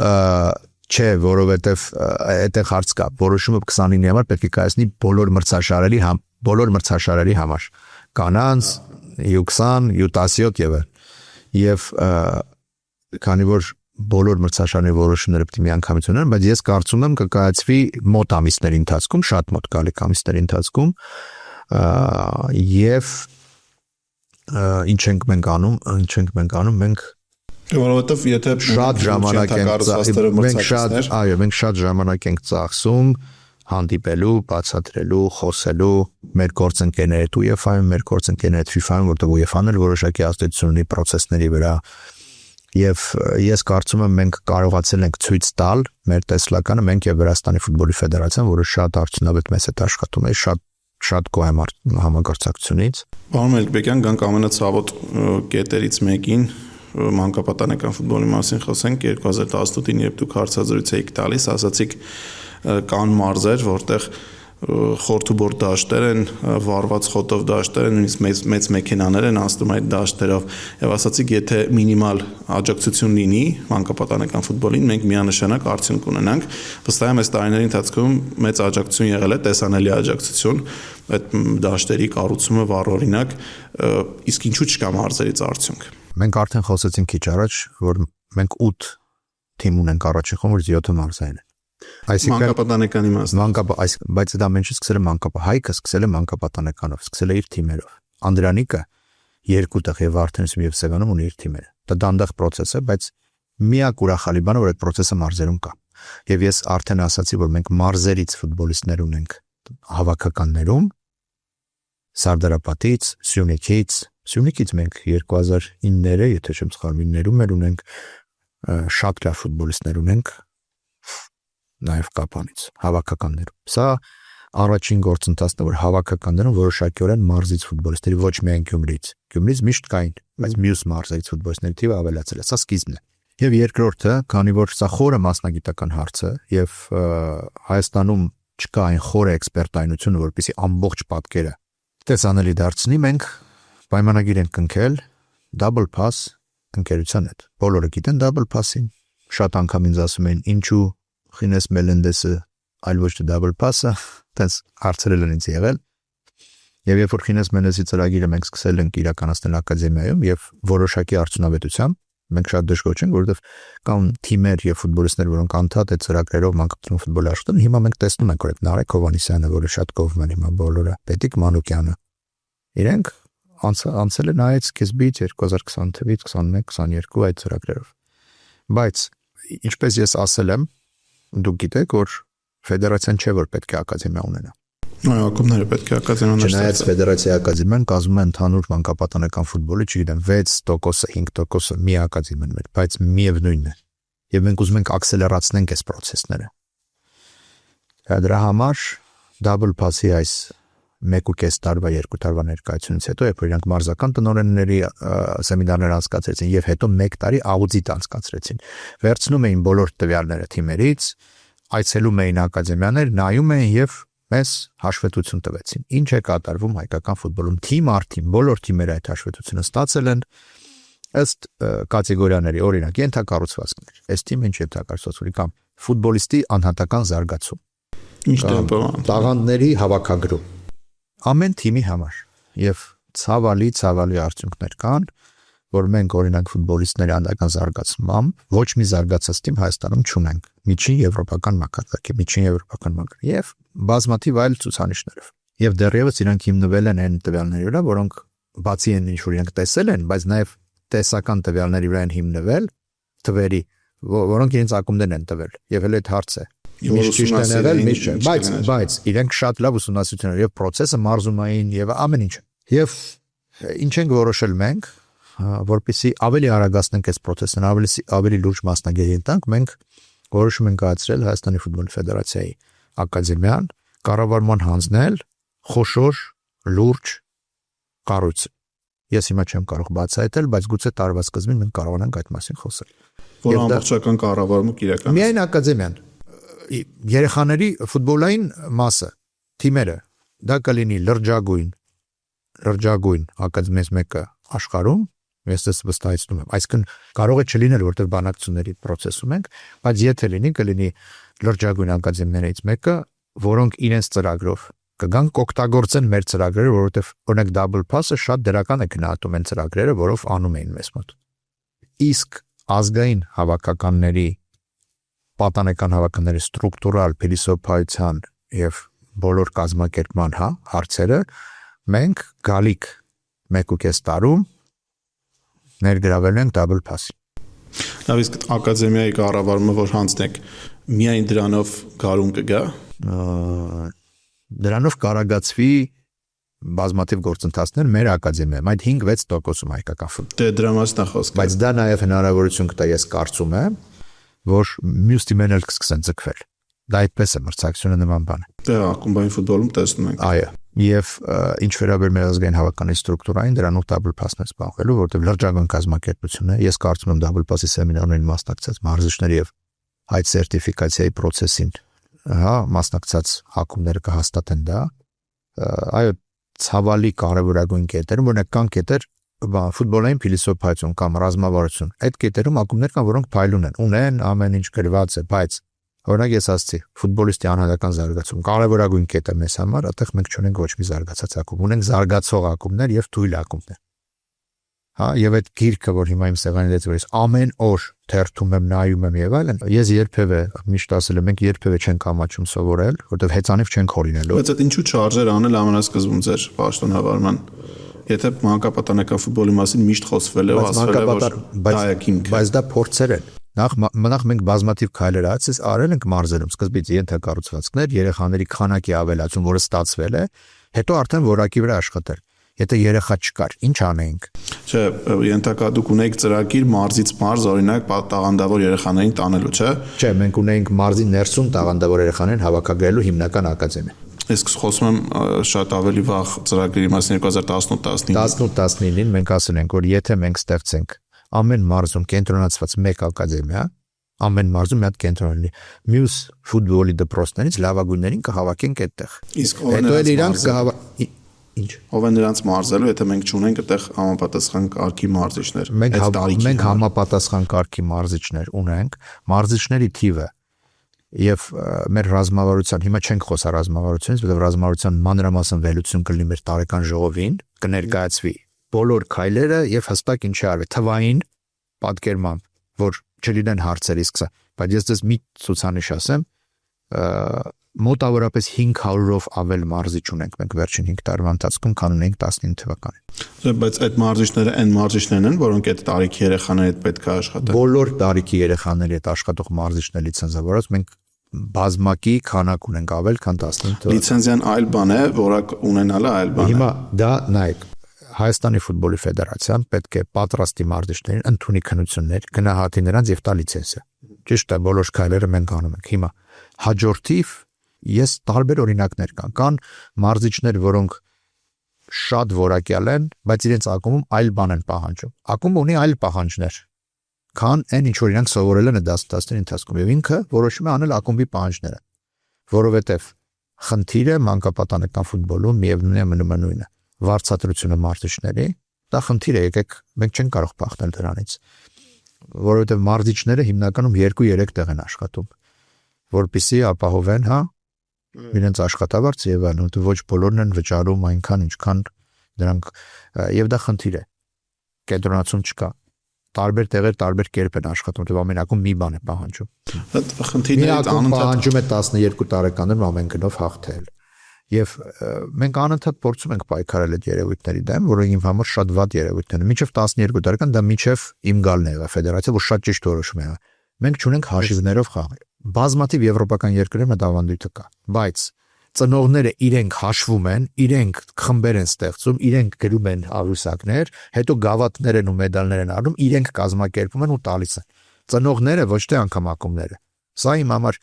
բազմաթիվ զրույցներ են ունեցել, դա սխալ է եւ արդեն եթե 19, 10, 11 տարեկանում թիմերը ուզում են միայն հաղթել, ֆուտբոլ խաղալ իրենք չեն սովորում։ Գրագետ ֆուտբոլ չեն կարող չեն սովորում, որտեղ իրենք ունենում են միշտ մի հատ այդ տարիքի համար բարձրահասակ հարցակող ուժեղ հարվածով բավական ցածրահասակ դարպասապահներ, իրենք սովորեցնում են այդ բարձրակում եւ հետո որ բոլորը հասունանում են, ուժեղանում են, դարպասապահները բարձրահասակ են դառնում, ստացվում է որ մենք ֆուտբոլ խաղալ չգիտենք, որովհետեւ մենք մի բան գիտենք անել։ Մենք խաղում ենք հաղթելու համար։ Այս ամեն ինչը հաշվի առնելով մենք այդ երկու կառույցների հետ մեկի անունը չեմ տա մինչև չվերջացնենք process-ը եւ double pass-ի հետ կշարունակենք մեր համագործակցությունը։ Այո, բազմաթիվ խնդիրներ, առաջին հերթին ակումբների, ֆինանսների պակաս մանկապատանեկան ֆուտբոլում, դա անհերքելի է, որովհետեւ շատ դժվար է անընդհատ ներդրվել մանկապատանեկան ֆուտբոլի, իսկ ակումբների տրավմատիզմը հասկանում եմ, եթե դու պետքա այդ արդյունքը ստանաս 5-10 տարի հետո։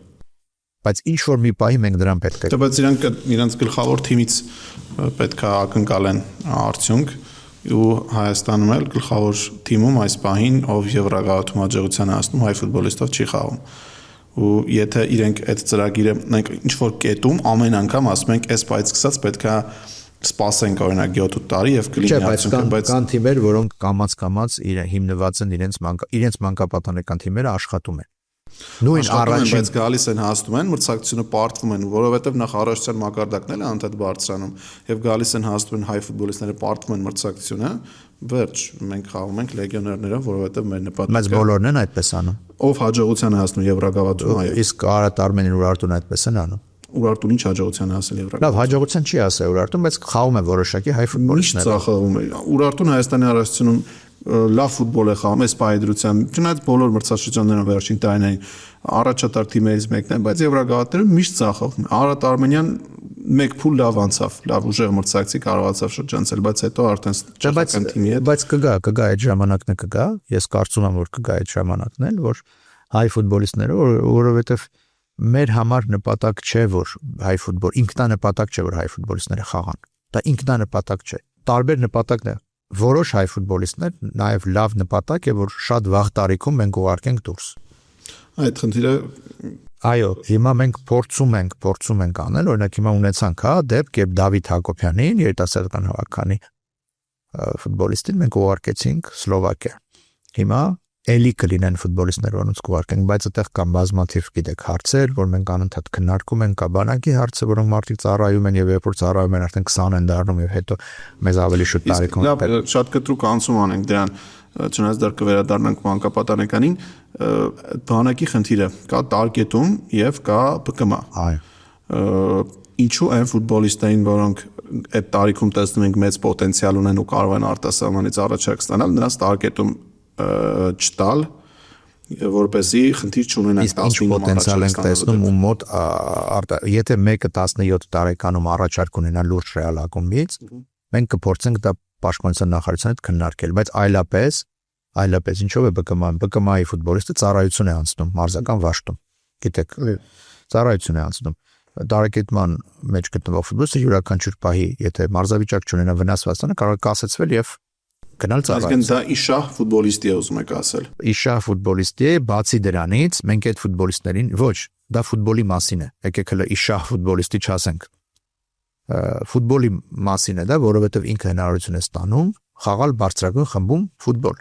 Մեծ մասը ֆուտբոլիստների, որոնք գալիս են ԲԿՄ, իրենք բարձրագույն եւ չեն էլ խաղալու ուժեղ թիմերում։ Շիրակի դեպքում կարող են խաղալ,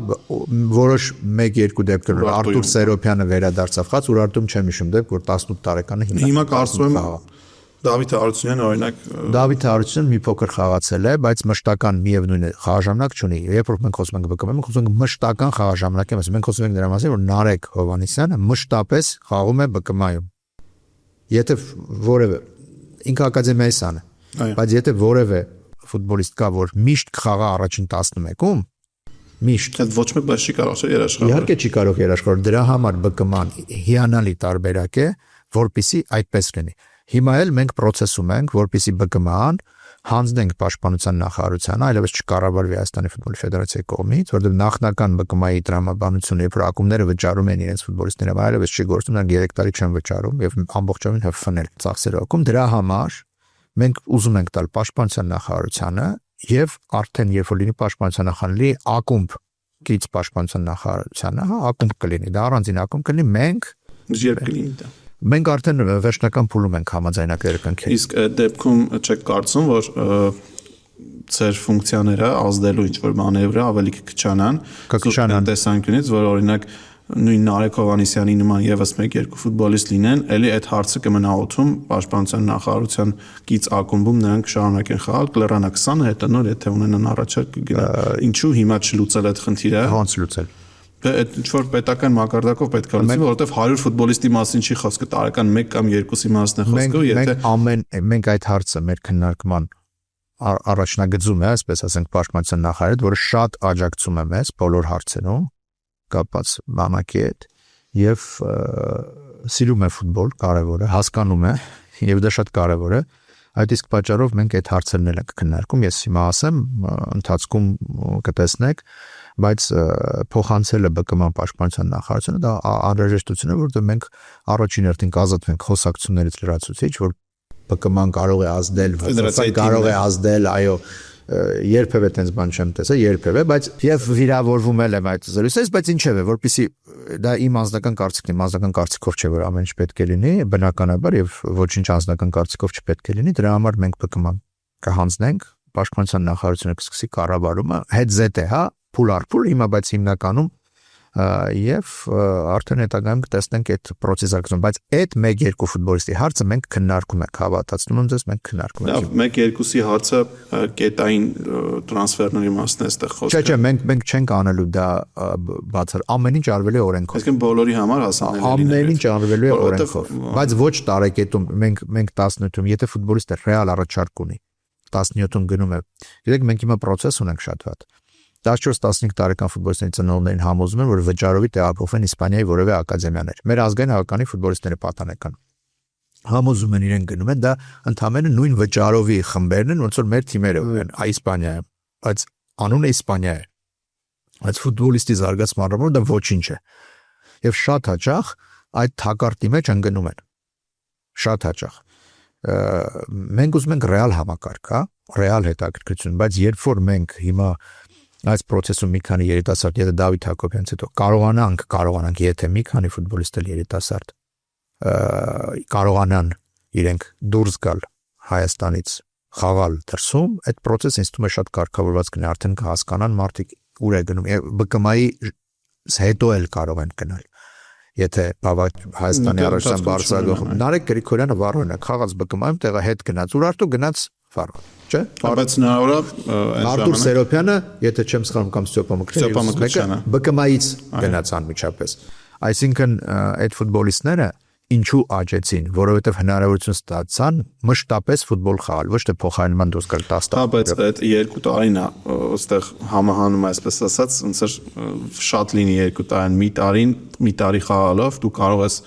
բավականաչափ մարզավիճակ հավաքել, քեզ ցույց տալ ու արժանանալ ակումբների ուշադրությանը, որովհետև Հայաստանի Հանրապետության վարչապետը խնդիր է չէ դրել, այսպես ասած 2050-ին մրցանակակիր դառնալու ու դրանք հարցեր են,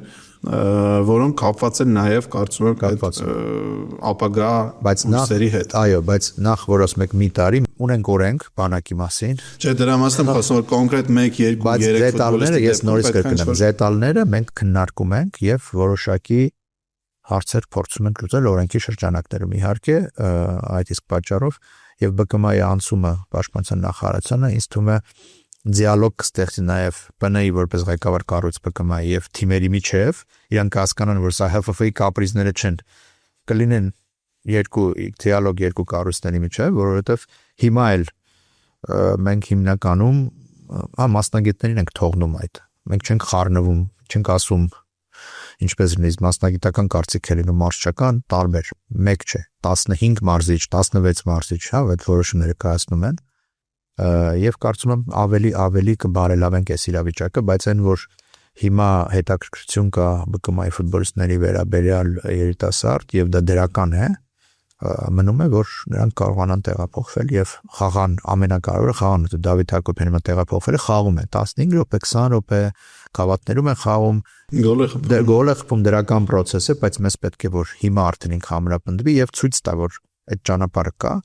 եւ իհարկե ես կարծում եմ եւ ի վնաս հայկական ակումբներին չեմ ասում, բայց որոշ քանակությամբ ամենատաղնոր ֆուտբոլիստները պետք է դուրս գան, չնայած մեր առաջնության մակարդակը աճում է, դա շատ լավ է, բայց եթե նրանք ունակ են խաղալ ավելի լավ առաջնություններում, դա օգնելու է այդ Հայաստանի հական։ Օրինակ տարկետման դեպքում Վահան Բիչախչյանը տարկետում ունի, չէ՞։ Այո, բայց այն ժամանակ մարզական վաշտ չկար, ոտոմատ չկար։ Այո, բայց հիմա ինքը չգիտեմ, Վահանի օրինակ լավ չբերենք ուրիշի օրինակ, ինչ որ մեկը դրսում է խաղում եւ չի հրավիրվում հավաքական 2 տարի։ Ինքը, այսինքն դառնում է մարդ, որը պետք է գա ԲԿՄ կամ ծառայի։ Այդ հարցն էլ է շատ նուրբ հարց, որովհետեւ մենք չունենք դրսում խաղացող ֆուտբոլիստ, որը շատ քիչ կա, հակա, բայց չէ, եթե նորմալ բարձր մակարդակում եղում չկա, հա։ Եթե չենք խոսում 2-րդ, 3-րդ, 4-րդ լիգաների մասին, հա։ Բայց այդ հարցն էլ բարձաբանման կարիք ունի եւ այդ հարցով էլ մենք հիմա խոսում ենք եւ ԿԳՄՍ-ի հենց հիմա եւ ՊՆ-ի հետ, որ օրենքի կարգավորումները տեսնենք ինչ կարող են։ Դաշտերի մասին խոսեցինք, մի բարձաբանում եմ ուզում անել, պարոն Նիկոլոսյանը վերջերս Կարենի, Արմանի ու Ռոբերտի մոտ էր հարցազրույցի եւ այնտեղ թվեր ասաց, որ պետությունը պետք է կառուցի 130 ասաց ֆեդերացիան կառուցել է 170-ել պետությունը, ես ԿԳՄՍ-ին հարցում արեցի եւ ասացին, որ 300 դաշտի մասին է խոսքը, դա 2021-ի ծրագիր է, որը շրջանառվել է եւ 2023-ին օրենքի ուժ է ստացել ու նրանք 60-ը արդեն կառուցել են այս տարի ու մոդուլային դպրոցների դաշտերի մասն է, չէ՞, խոսքը 2040 ասացին, մինչեւ 2026-ի ավարտը 300 դաշտերը պատրաստ են լինելու։ Պարոն Մելիքբեկյան, ասացիք ռազմավարության մասին հաշվետվություն կլինի տարեկան, բայց մի թեմա եմ ուզում անդրադառնալ, ռազմավարությունը երազանք է, այս վերնագրին, որ պարոն Նիկոլոսյանը տվեց, դուք նախ համակարծիք եք դրա հետ, թե ոչ, այդ երազանքա մեր համար, այդտեղ ինչ գրված է, թե նպատակ։ Ռազմավարության մի մեծ մասը դա նպատակ է, որը թվային արտահայտություն ունի, իդեպ պարոն Նիկոլոսյանն էլ կներկայացնի ժողովին, ես խոստանում եմ։ Մենք շատ մեծ աշխատանք ենք արել, դուք կտեսնեք ռազմավարությունը հատ-հատ կետերով, նպատակներով եւ քայլերով ինչ է կատարվել, ինչ է սա թվային արտահայտություն։ Երազանքը, ես ենթադրում եմ պարոն Նիկոլոսյանը դրա մասին է խոսել,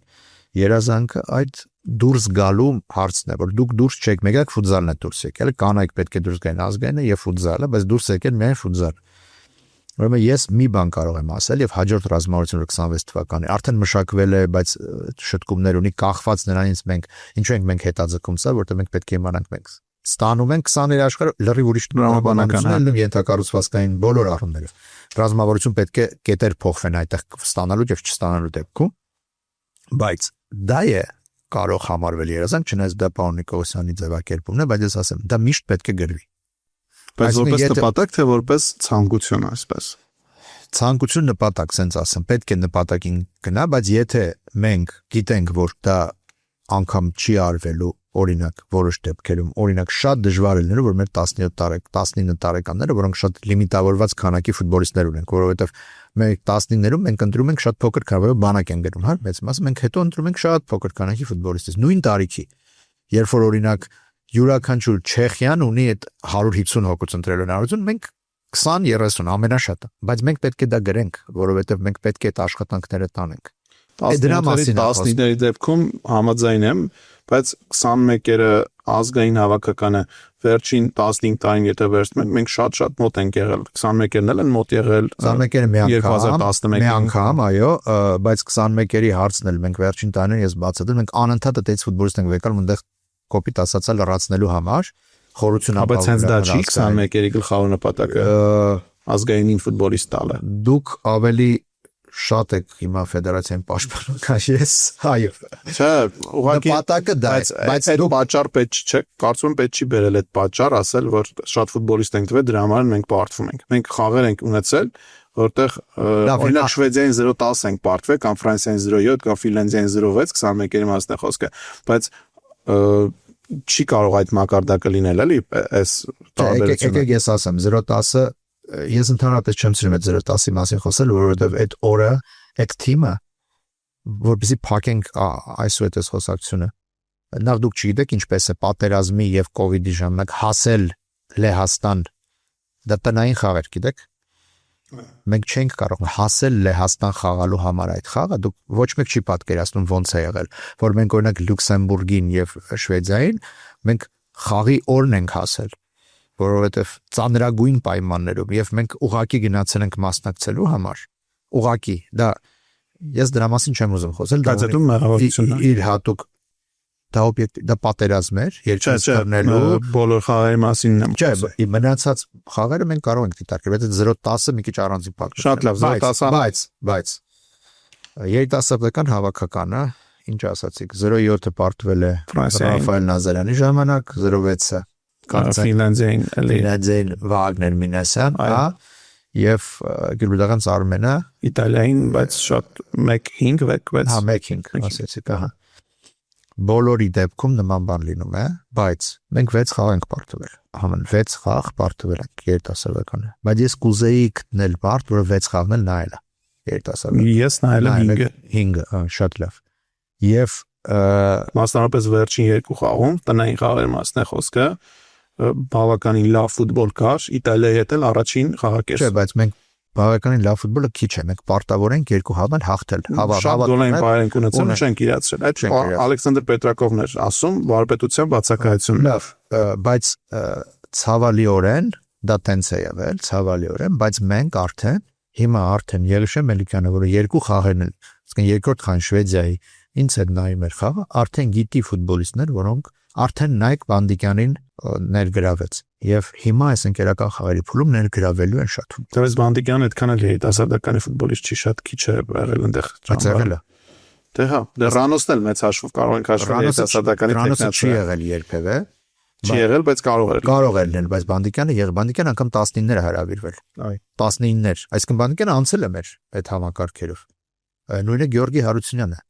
Երևի շատերը չգիտեն, որ Թուրքիայից սկսել խաղ։ Չէ, Թուրքիայից սկսել է ազգայինում, բայց Գյորգի Հարությունյանը հրավիրվում էր 19-ների հավաքների, ամբողջ շարքանցը հետո վնասված ստացավ, չգնաց Եվրոպա առաջտան, այսինքն ինքը մեր համակարգում եղել է։ Բոլոր Բանդիկյանը եւ չի եղել Ռանոսը, որ եկել է միանգամից ազգային։ Դա այլ հարց։ Բայց հիմա կանգ ձեր ասացի, եթե մենք տեսնենք, որ այդ երիտասարդները արդյունավետ են խաղում, ես չգիտեմ, Ստեփան Մկրտչյան արդյունավետ է խաղում ազգայինում, վատ չի։ Վերջի խաղը մասնավորապես վատ չի։ Ստեփան Մկրտչյան անցել է բոլոր հավաքականներով։ Դա նշանակում է որոշակի առումով իր մի կարևոր նպատակը պատանեկան երիտասարդական արել է։ Եթե տեսնենք, որ անընդհատ իրեն գալիս են ու ձախողվում են ազգայինում, չունեմ այդ նպատակը։ Բայց դուք 1 կամ 2-3 առավելագույն ֆուտբոլիստի օրինակ կարող եք բերել, բայց երիտասարդականից ազգային անցումը ծերնդափոխությունը երբ կա, մինչև 10 ֆուտբոլիստ, քանի հոգի է եղել հիմա։ Դե Արթուր Սերոփյան, Ժիրայր Շաղոյան, Ստեփան Մկրտչյան, Սերգեյ Մուրադյանը չի խաղացել։ 19-ները ո՞նց չի խաղացել։ Երիտասարդականը 19-ներում է խաղացել։ Պատանեկան եւ երիտասարդական ուղղակի Սերգեյ Մուրադյանը միանգամից 19-ներից անցում արեց։ Խաղացել 4 ֆուտբոլիստ։ Գյորգի Հարությունյանն էլ եղել, չի խաղացել, բայց եղել է մեր համակարգում։ Հիմա որ մտածենք, էլի ֆուտբոլիստներ կգտնենք, որոնք Պորտուգալիայի դեմ խաղում են։ Նարեկ Աղասյանը խաղացել։ Արայք Էլոյանն էլ է հիմա խաղացել։ Արայք Էլոյանը, Նարեկ Աղասյանը, Արսեն Պետիկ Մանուկյանն է կանչվել։ Ընդհանրապես որ մենք խոսանք, մենք շատ ֆուտբոլիստներ գտնենք։ Եթե խոսանք ամրապնդվածների մասին, այո, գուցե 4-5 հոգու անուն կտակ։ Դա քիչ է թե շատ։ Վերջին 4-5 տարում ամեն տարի մի ֆուտբոլիստ երիտասարդականից ազգային օրինակ, հա։ Հիմա ես եթե խորանալ թվերի մեջ կարող այլ թվեր ստանանք, որովհետև մենք հիմա sense հիշելով արագ ասում ենք, բայց այդ վերլուծություններն էլ կան։ Եվ հավատացեք, գալիք ընթացքում տարում Եղիշե Մելիքյանը արդեն ունի պատկերացում, որ 1, 2, 3 ֆուտբոլիստ նորից ազգային կարող։ Իսկ Արմեն Գիլբուդանցը կշարունակի աշխատել երիտասարդականում։ Այո, շարունակի։ Դե համատեղության համար եմ ասում, ԲԿՄ երիտասարդական։ Երիտասարդականը 4 խաղ ունի։ Եվ նա, այո, անպայման կավարտի եւ ԲԿՄ-ում էլ տարին կավարտի եւ նորից մենք ինչպես ամեն տարի արվում արդեն կքննարկենք Արմեն Գիլբուդանցի աշխատանքը ֆուտբոլիստների զարգացման առումով։ Հիմա ես ուղիղ ասում եմ, ֆուտբոլիստների զարգացման առումով Արմեն Գիլբուդանցի աշխատանքը շատ բարձր եմ գնահատում։ Կարծում եմ ֆուտբոլիստներն էլ են առանձին փաստում, նույնիսկ այն ֆուտբոլիստները, որոնք Հայաստանի մաչ են խաղում կամ մեծ կարիերա են ունեցել, նույն Հերիխ Մխիթարյանն էլ։ Եվ կարծում եմ ԲԿՄ-ն էլ վատ չի։ Խաղը ԲԿՄ-ի է թողնում։ Եվ հաշվի առնելով, որ ԲԿՄ-ում անցել տարվանից ամեն տարի 7-8 հոգի դուրս են։ Հիմա էլ։ Հիմա ձմեռը այդ ֆուտբոլիստները մի շարք գնալու են, օրինակ Վեչեսլավ Աֆյանը, առաջատար գնալու է, Փյունիկա գնալու։ Ու տենց անընդհատ այս պայմաններում աշխատելը մարզչամը սարսափելի է, բայց Արմեն Գրոզան կարողանում է։ Այդ տեսանկյունից հետո ոչ բոլորն են գնում ու իրենց թիմերում էլի խաղում։ Նույնիսկ այդ համակարգը անցնելուց հետո 2 տարի կայուն խաղաժամանակ ստանալ։ Ով չի խաղում։ Օրինակ Գոր Մատինյանը։ Այո։ Դե Նարեկ Ալավերդյանը։ Նարեկ Ալավերդյանը իմ համար ցավալի դեպք է, կարծում նա կարող է խաղալ։ Դե գնաց Արարատ Արմենիա, ինքը սովորել Վարդան Մինասյանը, օրինակ ասում էր նա լատերալ ֆուտբոլիստ է ավելի շատ, իսկ ինքը խաղում էր 2 կենտրոնական ու Նարեկին չէր կարողանում օգտագործել։ Չունեմ այդ բացատրություններ թե արդարացնել։ Դա մարզչական բան է, չգիտեմ, ես բայց կան ֆուտբոլիստներ, որոնք ափսոս են իրական։ Բայց կան, որոնք խաղում են։ Հիմա կամաց կսկսի խաղալ Կարլեն Հովանեսյանը, արդեն խաղում է, ստանում է, որը շատ պոտենցիալով ֆուտբոլիստ է։ Ես կարծում եմ Աֆյանն է Փյունիկում։ Մորենոյի դիրքում, եթե չեմ սխալվում, հա։ Կարևոր չի ում դիրքում, Աֆյանը նախ ունիվերսալ է խաղա, բայց երկրորդը խաղա։ Կան ֆուտբոլիստներ, որոնք հեռանալու են եւ խաղալու են։ Հիմա գիտեք, որ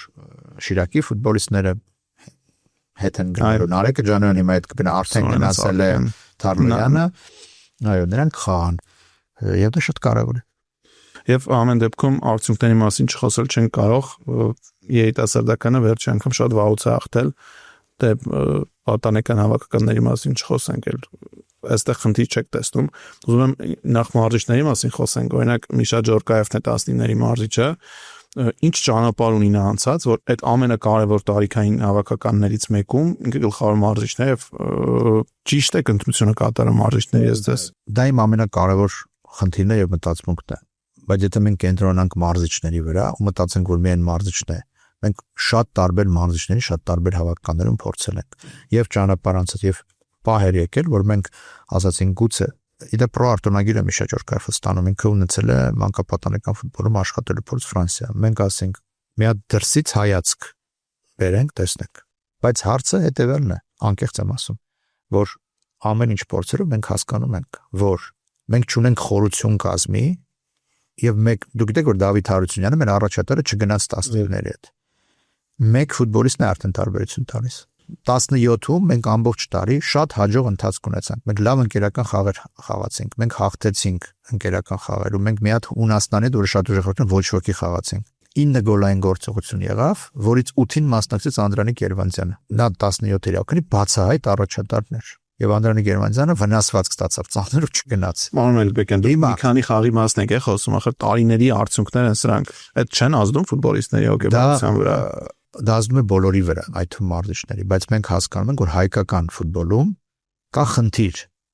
Եվ այդ խնդիրը կապված չի միայն ֆեդերացիայի մարզիչների ընտրության հետ։ Եվ ես ասում եմ, որ այդ խնդիրը կապված է նաև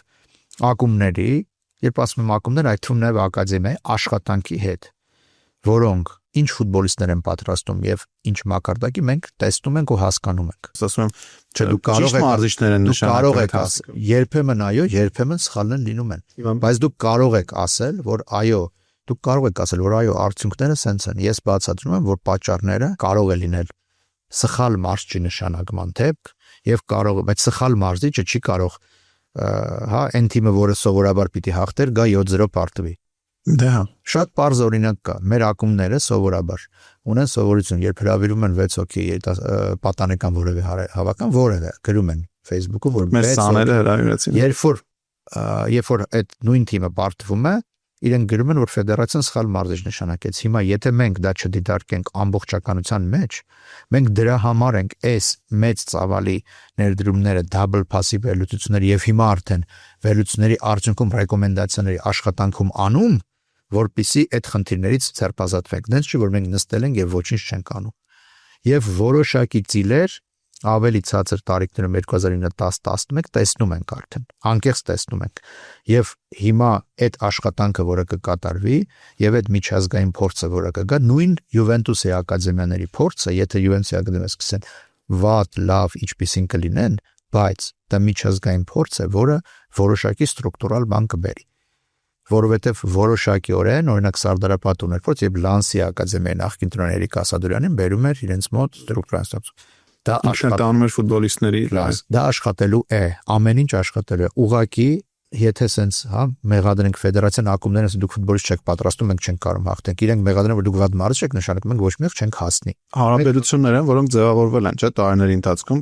տվյալ դեպքում վատ հարաբերություններ։ Ուրարտուի հետ իրեմ պարոն Նիկոլսյանն ասում է Շիրակի հետ լավ հարաբերություններ ունենք, բայց Շիրակը հեքեց, ասես չի կարող դրան բան լինել։ Թիմեր կան, որոնք ձեր օգտին չեն քվեարկել։ Այս ոնց կարող է համախմբված աշխատանք լինել, եթե ձեր ու մեծ ակումբների միջև կան խնդիրներ։ Դու պատկերացնում ես, չէ՞, ֆուտբոլի ստրուկտուրան աշխարհում։ Այո։ Իսպանիայում ինչպես է։ Դե բնականաբար բոլորը լավ հարաբերություններ չունեն։ Բոլորը վատ հարաբերություններ լիգայի եւ ֆեդերացիայի հետ, չէ՞։ Ցարական կոմիտեի։ Բոլորը վատ հարաբերություններ ունեն։ Դա կայուն process է, ամեն մեկը ունի իր շահը։ Ֆեդերացիան այո կարող է, բայց ես երբևէ չեմ վերկացած։ Ես մեղադրում եմ ակումբներին, որտեղ ձեր ուղարկած ֆուտբոլիստները մինչև 17 տարեկան ձեր ուղարկած ֆուտբոլիստները, ինձ մարշես մեկն է ինձ ասել, ասում է կային ֆուտբոլիստներ, որոնք 6 ամիս 100 մետրանոց դաշտում չէին պարապել։ Մինչև 17 ու եկել են ազգային հավաkan ու 100 մետրանոց դաշտում չեն կարող առաջին պարապել։ Բայց մարզիչն է ընտրել, չէ՞, ֆուտբոլիստը։ Ուրիշ չկա ֆուտբոլիստ, որովհետև այդ դիրքում ունենք 3 ֆուտբոլիստ, 3-ն էլ չունեն փորձ 100 մետրանոց դաշտում մշտապես մարզվելու, որովհետև ակումբներում կան վճարովի խմբեր, իրենց կարևորում են եւ իրենց տալիս են դաշտի կեսը, ասում են այս կեսի վրա պարապեք։ Ուրեմն այդ մանր խնդիրների մասին դրա համար եմ ասում, եկեք այս խնդրի մասին դուք կհրավիրեք անպայման, ես ձեզ առաջարկում եմ։ Եթե ոդկասթ հնարավորությունը 2 հոգու կամ 1 հոգու կընտրեք, հրավիրեք մեր մարզական տնօրինությունում աշխատող մեր մարզիչներից, իրենք խոսեն ձեզ հետ, ավելի լավ կբացատրեն եւ հանրությունն էլ շատ սխալ է, որ Հայաստանի ֆուտբոլի ֆեդերացիայի նախագահը մտնում է ֆուտբոլային հարցերի մեջ։ Հիմա դուք ուզում եք, որ ես սկսեմ ֆուտբոլային հարցերի մասին խոսել, ես գլոբալ պատկերը տեսնում եմ, բայց ես լսում եմ մարզիչներին։ Ես երբևէ չեմ մտածում, որ ես կարող եմ ավելի լավ ֆուտբոլից հասկանալ, քան Արմեն Գյուբլդաղյանցը։ Կամ Եղիշե Մելիքյանը, կամ Վահագն Մինասյանը։ Չեմ կարող, անկեղծ, որովհետև այդ մարդիկ բացի են, նրանք ապրում են ֆուտբոլով։ Բացի դա նրանք ամբողջական ճանապարհ են անցել։ Հիմա այո, դժվար կլինի, որ մեր մարզիչներից մեկը ինձ ասի, թե ստրուկտուրալ փոփոխությունը մրցաշարի UEFA-ում ոնց պետք է արվի, որտեղ ես այնտեղ գիտեմ ոնց պետք է անել, բայց այս հարցում ես գիտեմ ոնց մարդկանց համոզել, որ աշխարհի առաջինը գա Հայաստան։ Իրենք չեն կարող դանեն, ես նա չեմ կարող։ Դրա համար բոլոր հարցերը, որոնք դուք տվեցիք, ես հիմա շատ մակերեսային կարող ենք չեղարկել այս պատասխանները, որոնք ճշմարտացիության մեջ մեծ հիմք ունեն, բայց մենք կարող ենք չեղարկել սա, դուք կանչեք ամենափոքր տարիքից մինչև վերջին տարիքը, բացատրեն ձեզ համակարգը եւ բացատրեն այդ անհաջողությունները ինչից են գալիս, բայց որ այդ անհաջողությունները անընդհատ վերլուծվում են, առաջարկներ են արվում եւ մենք քայլեր ենք ձեռնարկում, որ դա լուծենք, դա փաստ է։ Այդտեղ աշխատանք արվում է, մնում է այդ աշխատանքում մի փոքր ավելի շատ համախմբված լինենք։ Իսկ այդ ինձ թվում է այդ ամենակարևոր կետերից մեկն է համախմբված լինելը, որը շատ բարդ է ստացվում մեր իրականությունում։ Ես համաձայն եմ ձեզ հետ, բայց ես կարող եմ նաև ասել, որ ամբողջ աշխարհում բոլոր ֆեդերացիաներում կամ եթե մենք լիգա չունենք, դրա համար է ֆեդերացիա հետ, բայց լիգաներում տենց է։ Դուք պատկերացնում եք մի սեղանի շուրջ կամ Տեբաստու Ֆլորենտինո Պերեսը կամ այդ իսպաները կամ յուրաքանչյուր այլ փոքր ասոցիացիա վերցրեք։ Բոլորը միշտ դժգոհ են, որովհետև աշխարհում այդպես է, ակումբային ֆուտբոլի շահերը եւ ազգային ֆուտբոլի շահերը հավաքանել շահերը չեն համընկնում եւ չեն կարող համընկնել, նրանք հակասում են իրար։ Ակումբները միշտ ուզում են, որ իրենց ֆուտբոլիստներին չտանեն հավաքականներ, ինչքան հոսեն, քիչ խաղան իրանք այնտեղ, երբ որ գնում են հավաքականները, վնասվածքներ այնտեղ չստանան, ֆեդերացիաները բողոքում են, որ ակումբները վատ են ֆուտբոլիստներին զարգացնում, երիտասարդ որ այնտեղ չեն տալի դա մշտական Ուղղակի խնդիրն է, որ այդ մեծ երկրներում իրենց ֆուտբոլիստների աշխարհագրությունը մեծ է, շատ այլ երկրներում խաղացող լավ ֆուտբոլիստներ ունեն եւ իրենք կարողանում են ի վերջո հավաքագրել այդ հավաքականները տարբեր տարիքային։ Իսկ մենք չենք կարողանում ու դուք ասացիք անընդհատ հետեւողական վերլուծություն է լինում։ Վերլուծության լավ մենակ հետևանք չեմ աշխատանքն էլ է լինում։ Լավ աշխատանքներ լինում։ Կլինեն արդյոք փոփոխությունները ձեզ, թե էլի այս պարտությունների շարքը շարունակվի։ Ես կարծում եմ պիտի լինեն փոփոխություններ։ Նշмарվում են փոփոխությունները, որովհետև բայց դրանք շատ դժվար են, որովհետև այո, այդ մինիմալ ռեսուրսների հավաքագրումը շատ անգամ օբյեկտիվ պատճառներից կախված է։ Շատ անգամ կախված են ամենափոքր վնասվածքներից, ամենամանր հարցերից կախված ենք բոլոր ըս եւ ակումբները։ Լավ, մի փոքր sense կտրվելով այս թեմայից, երբ ֆուտբոլի ֆեդերացիան նախագահ է ընտրում, նախագահը ընտրվում է, հասկանալի է միջին ժամկետ 8 տարի սահմանենք, հա, իր գործունեության։ Սահմանեք։ Ինչ է մտածում առաջինը, ես այս ընթացքում արդյունք տամ, որ իմ գնալուց հետո կամ աշխատանքի ընթացքում խոսեն արդյունքներից, տեսեք աշխատանք կա, թե ես քանդեմ ամեն ինչ, սկսեմ 0-ից, ոչ թե այդ կոտրած տաշտակը հավաքեմ, այլ տաշտակը դնեմ մի կողմ, նոր տաշտակ սկսեմ կառուցել, որ ինձնից հետո, չգիտեմ, 9-րդ կամ 10-րդ տարում մյուս նախագահի օրը կլինեն, մյուս նախագահի օրը արդեն շատ լոկալ հաջողություններ կլինեն, ոչ միայն լոկալ հաջողություններ, նաև տեսանելի հաջողություններ կլինեն։ Ես արդեն 6-րդ տարին, հա, նախագահ։ 19 դեկտեմբեր, այո։ Դեկտեմբեր, հիմա 25 դեկտեմբեր։ Այո։ 6։ Եվ մի տարվա ժամկետ ունեմ, միջև հաջորդ ժամկետը։ Եվ դուք շատ լավ հիշում եք, որ ժամկետների կրճատումն էլ ես դուք եք նախաձեռնել եւ այս անգամ օրինակ տարբեր կառույցներ առաջարկում են, որ լավ կլիներ, որ գործկոմն ու նախագահ ընտրությունները նույն տարվա մեջ լինեն եւ մենք ընտրությունն ենք իմ ժամկետը ավելացնել, թե գործկոմի ժամկետը կրճատել։ Բայց մենք իմ ժամկետը կրճատեցինք եւ գործկոմի ժամկետը, որովհետեւ իմ համար ֆեդերացիայի նախագահ լինելը ինքնանպատակ չէ, միշտ ասել եմ ու հետագայում կտեսնեք, բայց այս վերլուծությունը, թե ինչա ֆունդամենտալ ինստիտուցիոնալ փոփոխությունները, ինչա նշանակում ֆունդամենտալ ձևով գնալ նրան, որ ավելացնել սիրողական լիգաներ ունենան, այսինքն կարելի է բոլոր փողերը ծախսել լոկալ հաջողության վրա։ Չզարգացնել կանանց ֆուտբոլ, չզարգացնել ֆուտսալ, այդ ամեն ինչը դնել չգիտեմ, դերսից աշխարհագրությունը ընդլայնեցիք, բայց դրա համար շատ ավելի մեծ ռեսուրսներ էին պետք ու չգիտեմ, գիտակցություն կար այդ բանը, թե չէ դուք կարողանաք դրա տակից դուրս գալ, բայց ռիսկային քայլեր պետք է անել, ռիսկային քայլեր պետք է անել, որովհետև եթե ես մտածեի, որ եկեք իհարկե, եթե այս ընթացքում մի հատ էլ Հայաստանի հավաքականը հաջողության հասնել դուրս գալ, դա նշանակ, բայց դա չէր նշանակի Դուք ֆուտբոլը զարգացրել նշանակի ֆուտբոլը, որտեղ ֆուտբոլը ազգային հավաքականը չի միայն։ Դպրոցականների ֆուտբոլն է ֆուտբոլ, սիրողական մենք Հայաստանի ազգային հավաքականների ֆեդերացիա չենք էլի։ Եվ որը ամենա այսբերգի գլուխն է, մենք ամբողջ բոլորը, ամբողջ համակարգը աշխատում է, որպեսզի այդ կտորը մի օր հաջողության հասնի։ Բայց այդ puzzle-ը պետք է լցնել, որ այն վերևի մասը սիրուն երևա։ Եվ այդ լցնելու ճանապարհը դժվար է։ Հիմա երբ որ մենք խոսեցինք ֆուտզալից, կար մշտապես միջև մեր մտնելը քննադատություն երկու հարցում։ Ֆուտզալի վրա շատ փող է ծախսվում, կարող է չծախսել, ժամանակին չի ծախսվել, եւ ֆուտզալում բրազիլացիներ եք բերում։ Դա բրազիլացիներին փողի դին փողով են, չէ՞ եկել հավաքական։ Անվճար եկել են։ Իհարկե։ Ոչ ոք փող գումար չի ստացել։ Ոչ ոք։ Դա իրենց նպատակն է, որն է։ Մի բրազիլացի չկա, գետ մի բրազիլացի չկա, որին մենք փող ենք տվել ազգային հավաքականում խաղալու համար։ Իսկ որն էր իրենց շարժարիթը Բրազիլիայից գալ Ամեն մեկը տարբեր շարժարիթներ ունեն։ Երևալ միջազգային ասպարեզ։ Լուանը ինչ խնդիր ուներ օրինակ։ Լուանին ընդհանրապես Հայաստանի առաջություն ենք բերել։ Լուանը կարիերա շարունակելու խնդիրը, Լուանի կարիերայի շարունակությունը միայն նրա պատճառով եղավ, որ ինքը եկել է Հայաստան, ինքը վնասվածք ուներ, ինքը այլևս չէր կարող խաղալ ֆուտբոլ, եկավ Հայաստան, որպեսզի կարիերան նորից վերսկսի եւ այդ էր իր շանսը։ Եվ երբ որ սկսեց Հայաստանի Լուանը խաղում էր Հայաստանի առաջնությունում։ Լուանին աշխարհի լավագույն դարպասապային դեռևս 18-19 թվականներին բոլորդ կարող եք տեսնել Հայաստանի առաջնություն տարբեր դահլիճներում խաղալիս, որ հիմա աշխարհի լավագույն դարպասապն է պաշտոնապես։ Ամեն մեկը մի շարժարիթ է։ Մեկը միջազգային ասպարեզում Երևալ, ավելի լավ պայմանագիր ստանալ։ Մյուսը իր անկերը արդեն եղել է, օրինակ Լուանը ուզեցել է խաղալ, Վիտինյոնն էլ էր խաղում Հայաստանի առաջնությունում։ Ամեն մեկը մի շարժ, բայց գումար ոչ մեկին չենք տվել։ Դա մոռացեք, չկա մի բրազիլացի, որ ասի մենք իրան գումար ենք տվել խաղալու համար, բայց ինչ ենք անում մենք։ Դրա զուգահեռ ռազմավարությունը կար։ Մենք մերոնց ենք զարգացնում, իրանց հետ կցում, խաղացնում, զարգացնում։ Կար երկիր, որը ֆուտզալում առաջատար էր, խաղում էր քառորդ եզրափակիչում Եվրոյի դրսի միայն չէր զարգացնելով։ Հիմա այդ բրազիլացիներին հանեցին եւ այդ երկիրը պարտվում է Խորվաթիային 7-9 գնդակի տարբերությամբ։ Հասկանում եք, չէ՞ ինչ եմ ասում։ Չեմ ուզում երկրի անուն տալ, բայց բոլորս գիտենք։ Չեմ էլ քննադատում ամեն մեկ իր ճանապարհն ունեցել։ Մենք գիտեինք, որ դրանից հետո մենք չենք փլվելու, որտեղ մենք սկաուտինգ ենք անում հայերին դրսում, մենք ներսում ենք առաջնություն զարգացրել, այդ ամեն ինչ աշխատել, այդ ամեն փոքր քայլերը, բայց ֆուտզալում աշխատելը, որտեղ ավելի կարճ ժամանակ է պետք, ֆուտբոլում ավելի լայն ժամանակ է պետք, հատկապես հաշվի առնելով, որ ռեսուրսները ֆուտբոլում շատ ավելի մեծ են դրվում։ Բոլոր երկրները։ Դու անընդհատ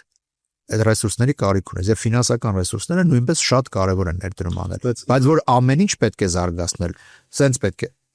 հորիզոնական բարձրացնել վերև ոչ թե ուղղահայաց զարգացումը կբերի նրան, որ մենք մի անգամ Մենք հաջողություն կունենանք ու վերջ։ դա ահռելի մեծ պոտենցիալ եւ ֆինանսներ ունեցող հունական ֆուտբոլը իր հաջողությունից հետո չի կապիտալիզացրել դա։ Ինքը չի կարողանում մտնել։ Դուք հասկանում եք, չէ՞ որ Հունաստանը չի կարողանում մտնել ունենալով տենց առաջնություն, ունենալով տենց մանկապատանեկան դպրոցներ։ Մենք ես չեմ ասի ճանապարհի սկզբում մենք բավական բան արել ենք, բայց դեռ լցնելու շատ այդ փոքր տեղը լցնելու, բայց ինչպես եմ ես մտածել, ես դրա մասին խոսում եմ ժամանակ, որ կհեռանամ, իսկ այդ օրը կգա անպայման, որովհետև շատ կարևոր սկզբունք է, որ մշտապես ՑՄԱ ընտրվող նախագահներ ֆուտբոլի ֆեդերացիայում դա ստագնացիայի արդյունքը չպետք է լինեն եւ անպայման պետք է ըստ կանոնադրության ՀՖՖ-ի փոփոխությունը լինի այն պահին, որ առավելագույն ժամկետից դու չես կարող անցնել կամ ինչ-որ պահի, եւ այդ պահը երբ որ գա, ես անպայման կխոսեմ դրա մասին, որովհետեւ ունեմ բոլոր հարցերի, այդ առումով բոլոր հարցերի պատասխաններ եւ սխալներ առանց սխալների հնարավոր չի։ Եվ բայց կարևորագույն կետերը, որը ռազմավարության ամրագրված են, եւ ես շատ ուրախ եմ, որ խոսենք մի քանի օրից, ժողովի ժամանակ, բայց շատ ուրախ եմ, որ ռազմավարության որոշ կետեր, որոնք ինձ կարևոր են թվում, գուցե մարդկանց ոչ կարևոր, մենք կատարել ենք։ Իրենց անուններով անվանելու խնդիր կա, մենք երբեմն ունենում ենք խնդիրներ ֆուտբոլիստների հետ, այսինքն ֆեդերացիան կամ մարզչական շտաբը, արդյոք մենք պետք է ֆուտբոլիստների գմահաճույքով գնանք, հաշվի առնելով, որ քիչ խաղացողներ ունենք, վերջերս օրինակ չգիտեմ, նաև Տիկնիզյանի դեպքը, որ տպավորություն էր, որ չի ուզում գալ հավաքական կամ չգիտեմ, վստահաբար էլի դեպքեր կան, դա տպավորություններ են։ Նման բան չկար։ Ուրեմն ես մեկ անգամ պատասխանել եմ, ես հասկանում եմ, որ գուցե դա շատ արժանավատ չի ինչել շատերի համար, բայց ես ուզում եմ ասել։ Մշտապես ես ազգային ֆուտբոլիստերին հարցրեք իրենք դες կասեն։ Ներքին խզորությունների ժամանակ ես երբևէ չեմ խառնվում իմ համար մարզիչին ընտրում են եւ մարզչի որոշումն է եւ մարզիչի հարաբերությունն է ֆուտբոլիստի հետ։ Պետրակովի ժամանակ տեսնում ենք, որ 3 ֆուտբոլիստի հետ խնդիր կա եւ դրանք չէին գալիս։ Դա մարզչի որ ու գիտեք ոչ մեկ չգիտեր ես դրական եմ դրան վերաբերում թե բացասական։ Բայց ես ունեի իմ կարծիքը, չէ, պետք չի իմանալ։ Որովհետև դա մենք վստահում ենք մարզչին։ Դուք ինչ են նշում ֆեդերացիայի նախագահ պետք է գա մարզչին ասի անկախ նրանից որ դու չես տեսնում իրենց, ես կարծում եմ որ տեսնելը այլ բան է անձնական խնդրի պատճառով, իսկ որակ չունենալու պատճառով կամ որակապես չհամապատասխանելու պատճառով այլ բան է։ Պետրակոյի անձնական խնդիր էր, թե ուղղակի Պետրակով ասում էր որ ես այլ տիպի հավաքական եմ տեսնում։ Տիգրան Բարսեղյանի եւ Սահակիս Ադեմյանի դեպքում կարծում եմ անձնական խնդիր էր։ Նույն նաեւ Խորեն Բայրամյանի։ Չէ, ինքը չէր տեսնում Խորեն Բայրամյանին ուղղակի։ Խորեն Բայրամյանին միգուցե իսկ Սահակիս Ադեմյանին ու Բարսեղյանին իր համակարգում չէր տեսնում։ Ինքը այլ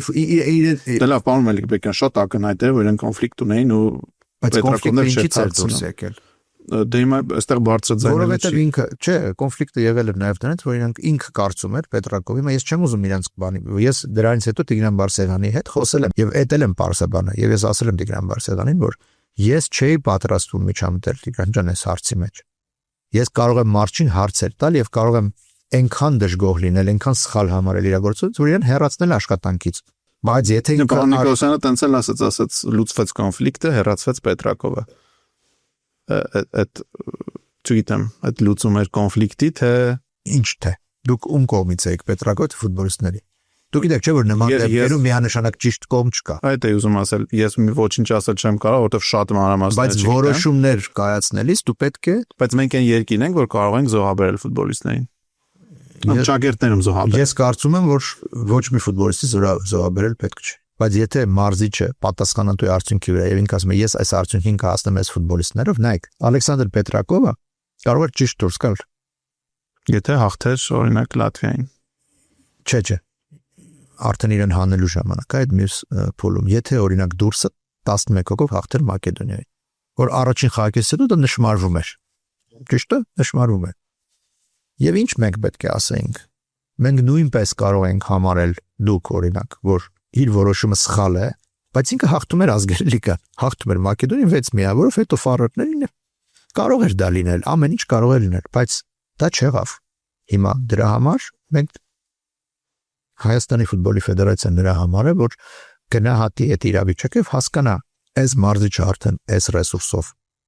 կամ այդ վերաբերմունքով ես Ալեքսանդր Պետրակով, ես համարում եմ շատ ուժեղ մարզիչ Ալեքսանդր Պետրակով։ Պատահական մարզիչ չէր կարող 20-երի աշխարհի օրենսը մաղթել կարծում։ Դա էլ ես համարում եմ որ Հայաստանի հավաքանի շատ լավ աշխատանք է։ Հա։ Բայց կա պահ, երբ որ դու արդեն հասկանում ես, որ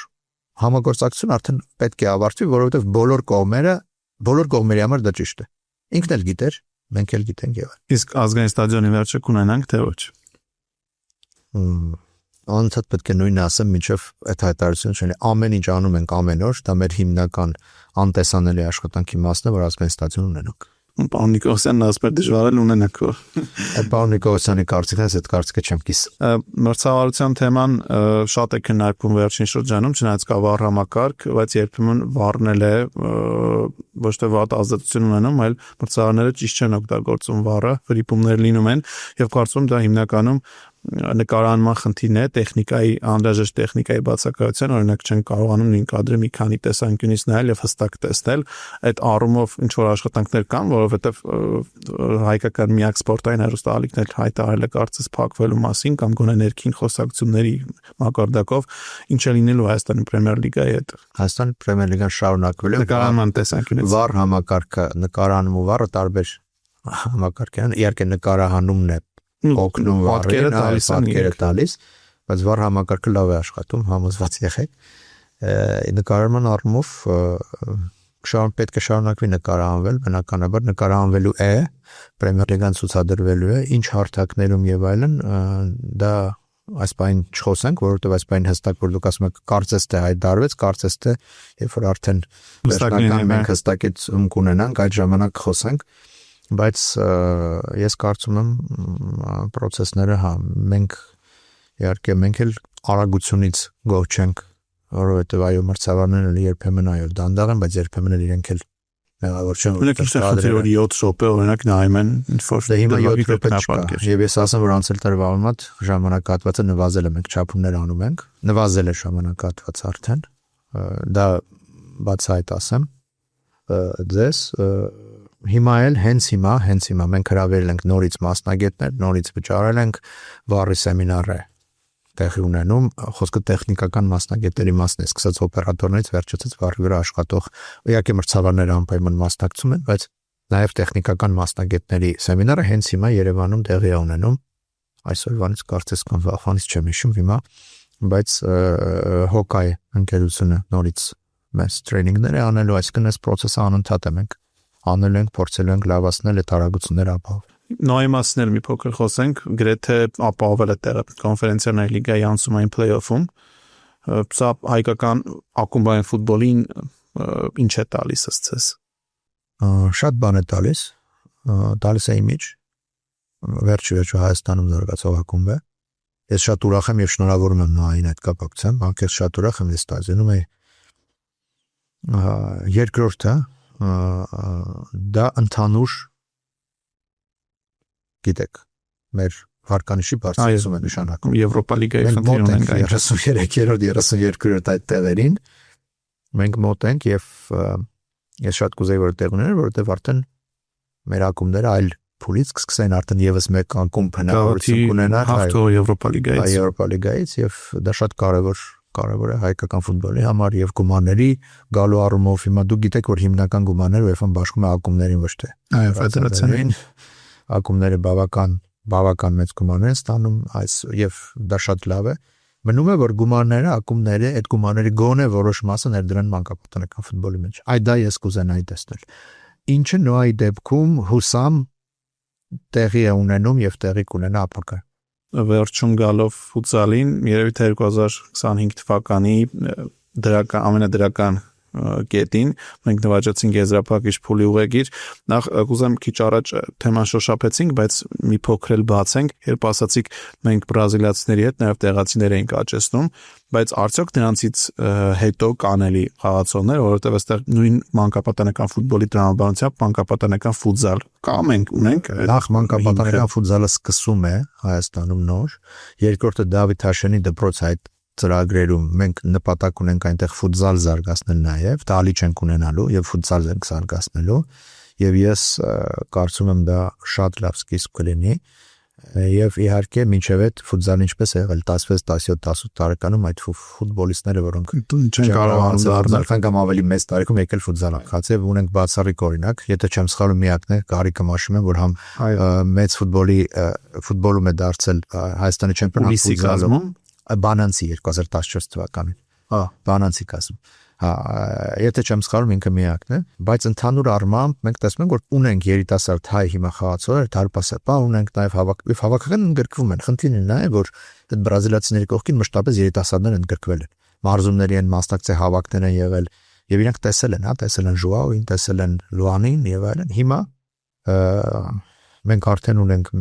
Վլադիմիր Սարունյանը միշտ եղել է Արտուր Մելքոնյան, որակյալ բարձրակարգ ֆուտբոլիստներ են, բայց ուրախալի իրադարձությունն է իրականում մեզ համար շատ, որովհետև սա իրոք հաջողված նախագիծ է, մտածված նախագիծ է, այդ մտածվածությունը բերել է արդյունքի, դա միշտ հաճելի է, բացի դրանից ես ինքս մշտապես ես շատ եմ սիրում ֆուտզալ, ես մեկնաբանել եմ ֆուտզալ շատ վաղուց եւ ես խաղացել եմ սիրողական մակարդակով, սիրողական մրցաշարային ֆուտզալը շատ իրականում հետաքրքիր գրավիչ եւ նյարդ ունեցող խաղ է։ Ես կարծում եմ շատ թերագնահ, շատ դրամատիկ է։ Բայց այս Եվրոպայի առաջինը ես կարծում եմ Հայաստանում կավելացնի ֆուտզալ սիրողների թիվը, մեծապես կավելացնի եւ նա ուղիղ կապված է ֆուտբոլի հետ։ Դա առանձին մարդիկ ասում են, սա առանձին մարզաձև է։ Իրականում բայց առանձին մարզաձև է։ Դա այդպես չէ, որովհետեւ փոխկապակցությունը մեծ է եւ մեծ ֆուտբոլում շատ անգամ ֆուտզալի մարզումների կտորներ են օգտագործում, նաև դուք գիտեք, միշտ մեր ֆուտզալի հավաքնի մարզիչ Ռուբեն Նազարյանը օրինակ որ Բարսելոնայի Գվարդիոլայի ֆուտբոլիստները միշտ գնում էին ֆուտզալ խաղալու եւ ֆուտզալիստները ետել էին խաղում եւ տենց խաղ է եղել, իրենք պարտվել են ֆուտբոլիստներին իհարկե բայց ուզում եմ ասել, որ դա շատ կարևոր սկզբունք է տարբեր մկանների աշխատանք հարվածների ձևերի եւ այլն։ Ինչևէ, մենք ունենք Եվրոպայի առաջնություն, մենք հունվարը մեզ համար ամբողջապես հագեցված ելնելու դրանով, բնական է բոլորին կոչ եմ անելու հետևել, իսկ դու ցուցադրելու եմ։ Հայ հերոստանք ես շատ ուրախ եմ, որ շանրային հերոստատեսնք ցուցադրի ֆուտզալը, մենք հեշտ խումբ չենք ընկել, մասնավորապես Եվրոպայի երրորդ թիմը, բայց ամենաբարդ խումբն էլ չէ ամենաբարդն էլ չէ, Եվրոպայի երրորդ թիմն է եւ շատ ուժեղ Չեխիայի հավաքական, այո, չորրորդ թիմը շատ հասանելի է մեզ համար, բայց այդ երկու թիմերը հատկապես Ուկրաինան եւ մի փոքր լավ չէ որ Ուկրաինայից ենք սկսում, բայց ինչեւ է, սա վիճակահանություններ մենք պետք է ընդունենք, ինչ որ պետք է ընդունենք եւ ես կարծում եմ հիմա ասեմ թե չասեմ այդ կշիռ կունենա այդ խոսքը թե չէ։ Ես ուզում եմ որ մենք երկու բան անենք։ Առաջին նպատակը նվազագույն, ես դեռ չեմ խոսում դրան, նվազագույն նպատակը առաջին հաղթանակը տանել եվրո։ Որովհետեւ սա առաջին նպատակն է եւ գնանք դրան, բայց իհարկե մենք մարզիչն էլ դրա մասին խոսում են, մենք չենք գնում պարտվելու ոչ մի դեպքում, ուղղակի մասնակցելու չենք գնում։ Հունվարի 22-ին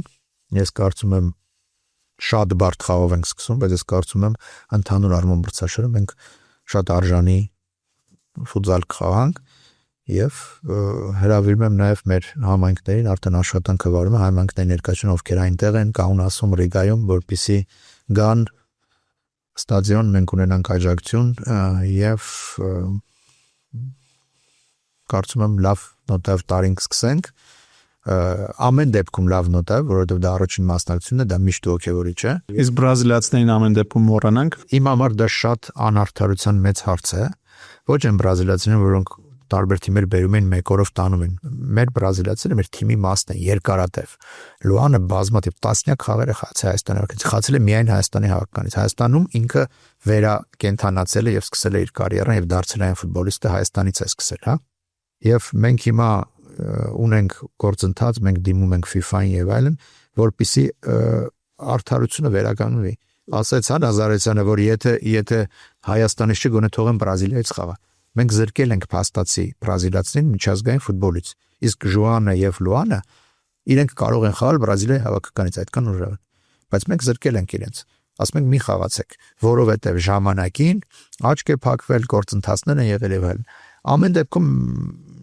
Ես չգիտեմ հավանականությունը քիչ է երևի, բայց ես process տանում եմ, խոսում եմ ֆուտզալի ղեկավարների հետ UEFA-ում եւ FIFA-ում, փորձում եմ այդ հարցը բարձրացնել, որովհետեւ ես ուզում եմ, որ այդ ֆուտբոլիստները միջազգային ֆուտբոլ խաղան։ Եվ վերջում մի քանի բլից հարց եմ ուզում ձեզ տալ։ Խնդրեմ։ Նախ իմ ընկերներից մեկը խնդրել է ձեզ մի հարց տալ, երբևէ ֆուտբոլ կմեկնաբանեք այլևս։ Չգիտեմ, բայց կա հավանականություն։ չգիտեմ։ Ինչից եք ամենաշատը հիասթափվել պաշտոնավարման ընթացքում։ Փորձում եմ չհիասթափվել։ Փորձում եմ ամեն ինչ դիտել որպես աշխատանքային ծանրաբեռնվածություն, որպես բարդություններ, որոնք այս աշխատանքին պետք է բնորոշ լինեին։ Կան իհարկե տեղեր, որտեղ շատ ավելին կուզեի տեսնել եւ ակնկալել մարդկանցից քան կա, բայց առանձնակի չեմ խոսի հիասթափություններից հիմա։ Եթե հայկական ֆուտբոլում նոր օրենք մտցնելու հնարավորություն լիներ հենց հիմա, որը կլիներ դա։ Ինչ է նշանակում նոր օրենք։ Օրինակ, դուք որոշեիք առանց գործկոմի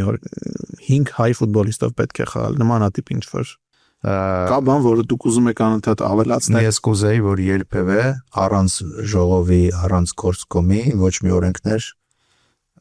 միանվագ, միաձայն, առանց մարդկանց հետ խոսելու, կոմունիկացնելու, համոզելու, որ քո տեսակետը ճիշտ է չլիներ։ Եթե հնարավորություն լիներ աշխարհի ցանկացած կետից առանց նախապայմանի մեկ ֆուտբոլիստի բերել Հայաստանի հավաքական հիմա, ով կլիներ նա։ Ես մարզից չեմ կարող պատասխանել հարցին եւ չեմ էլ ցանկանում ուղղակի ֆուտբոլիստ, որը կապ չունի, միգուցե կապ ունի էթնիկ առումով կամ ընդհանուր առմամբ դպրոցի առումով Հայաստանի հետ խաղա Հայաստանի հավաքական։ Իսկ կապ ունեցող ով կա արդեն լավ է։ Ֆեդերացիայի գլխավոր նպատակը մեկ բառով զարգացում։ Հայկական ֆուտբոլի ապագան մեկ բառով։ Սա ամենաբարդ հարցն է։ Թույլ տվեք չպատասխանեմ, որտեղ մեկ բառով ձևակերպել հայկական ֆուտբոլի ապագան չի ցանկանա։ Արդյունք հիմա թե երկարաժամկետ արդյունավետ ծրագիր։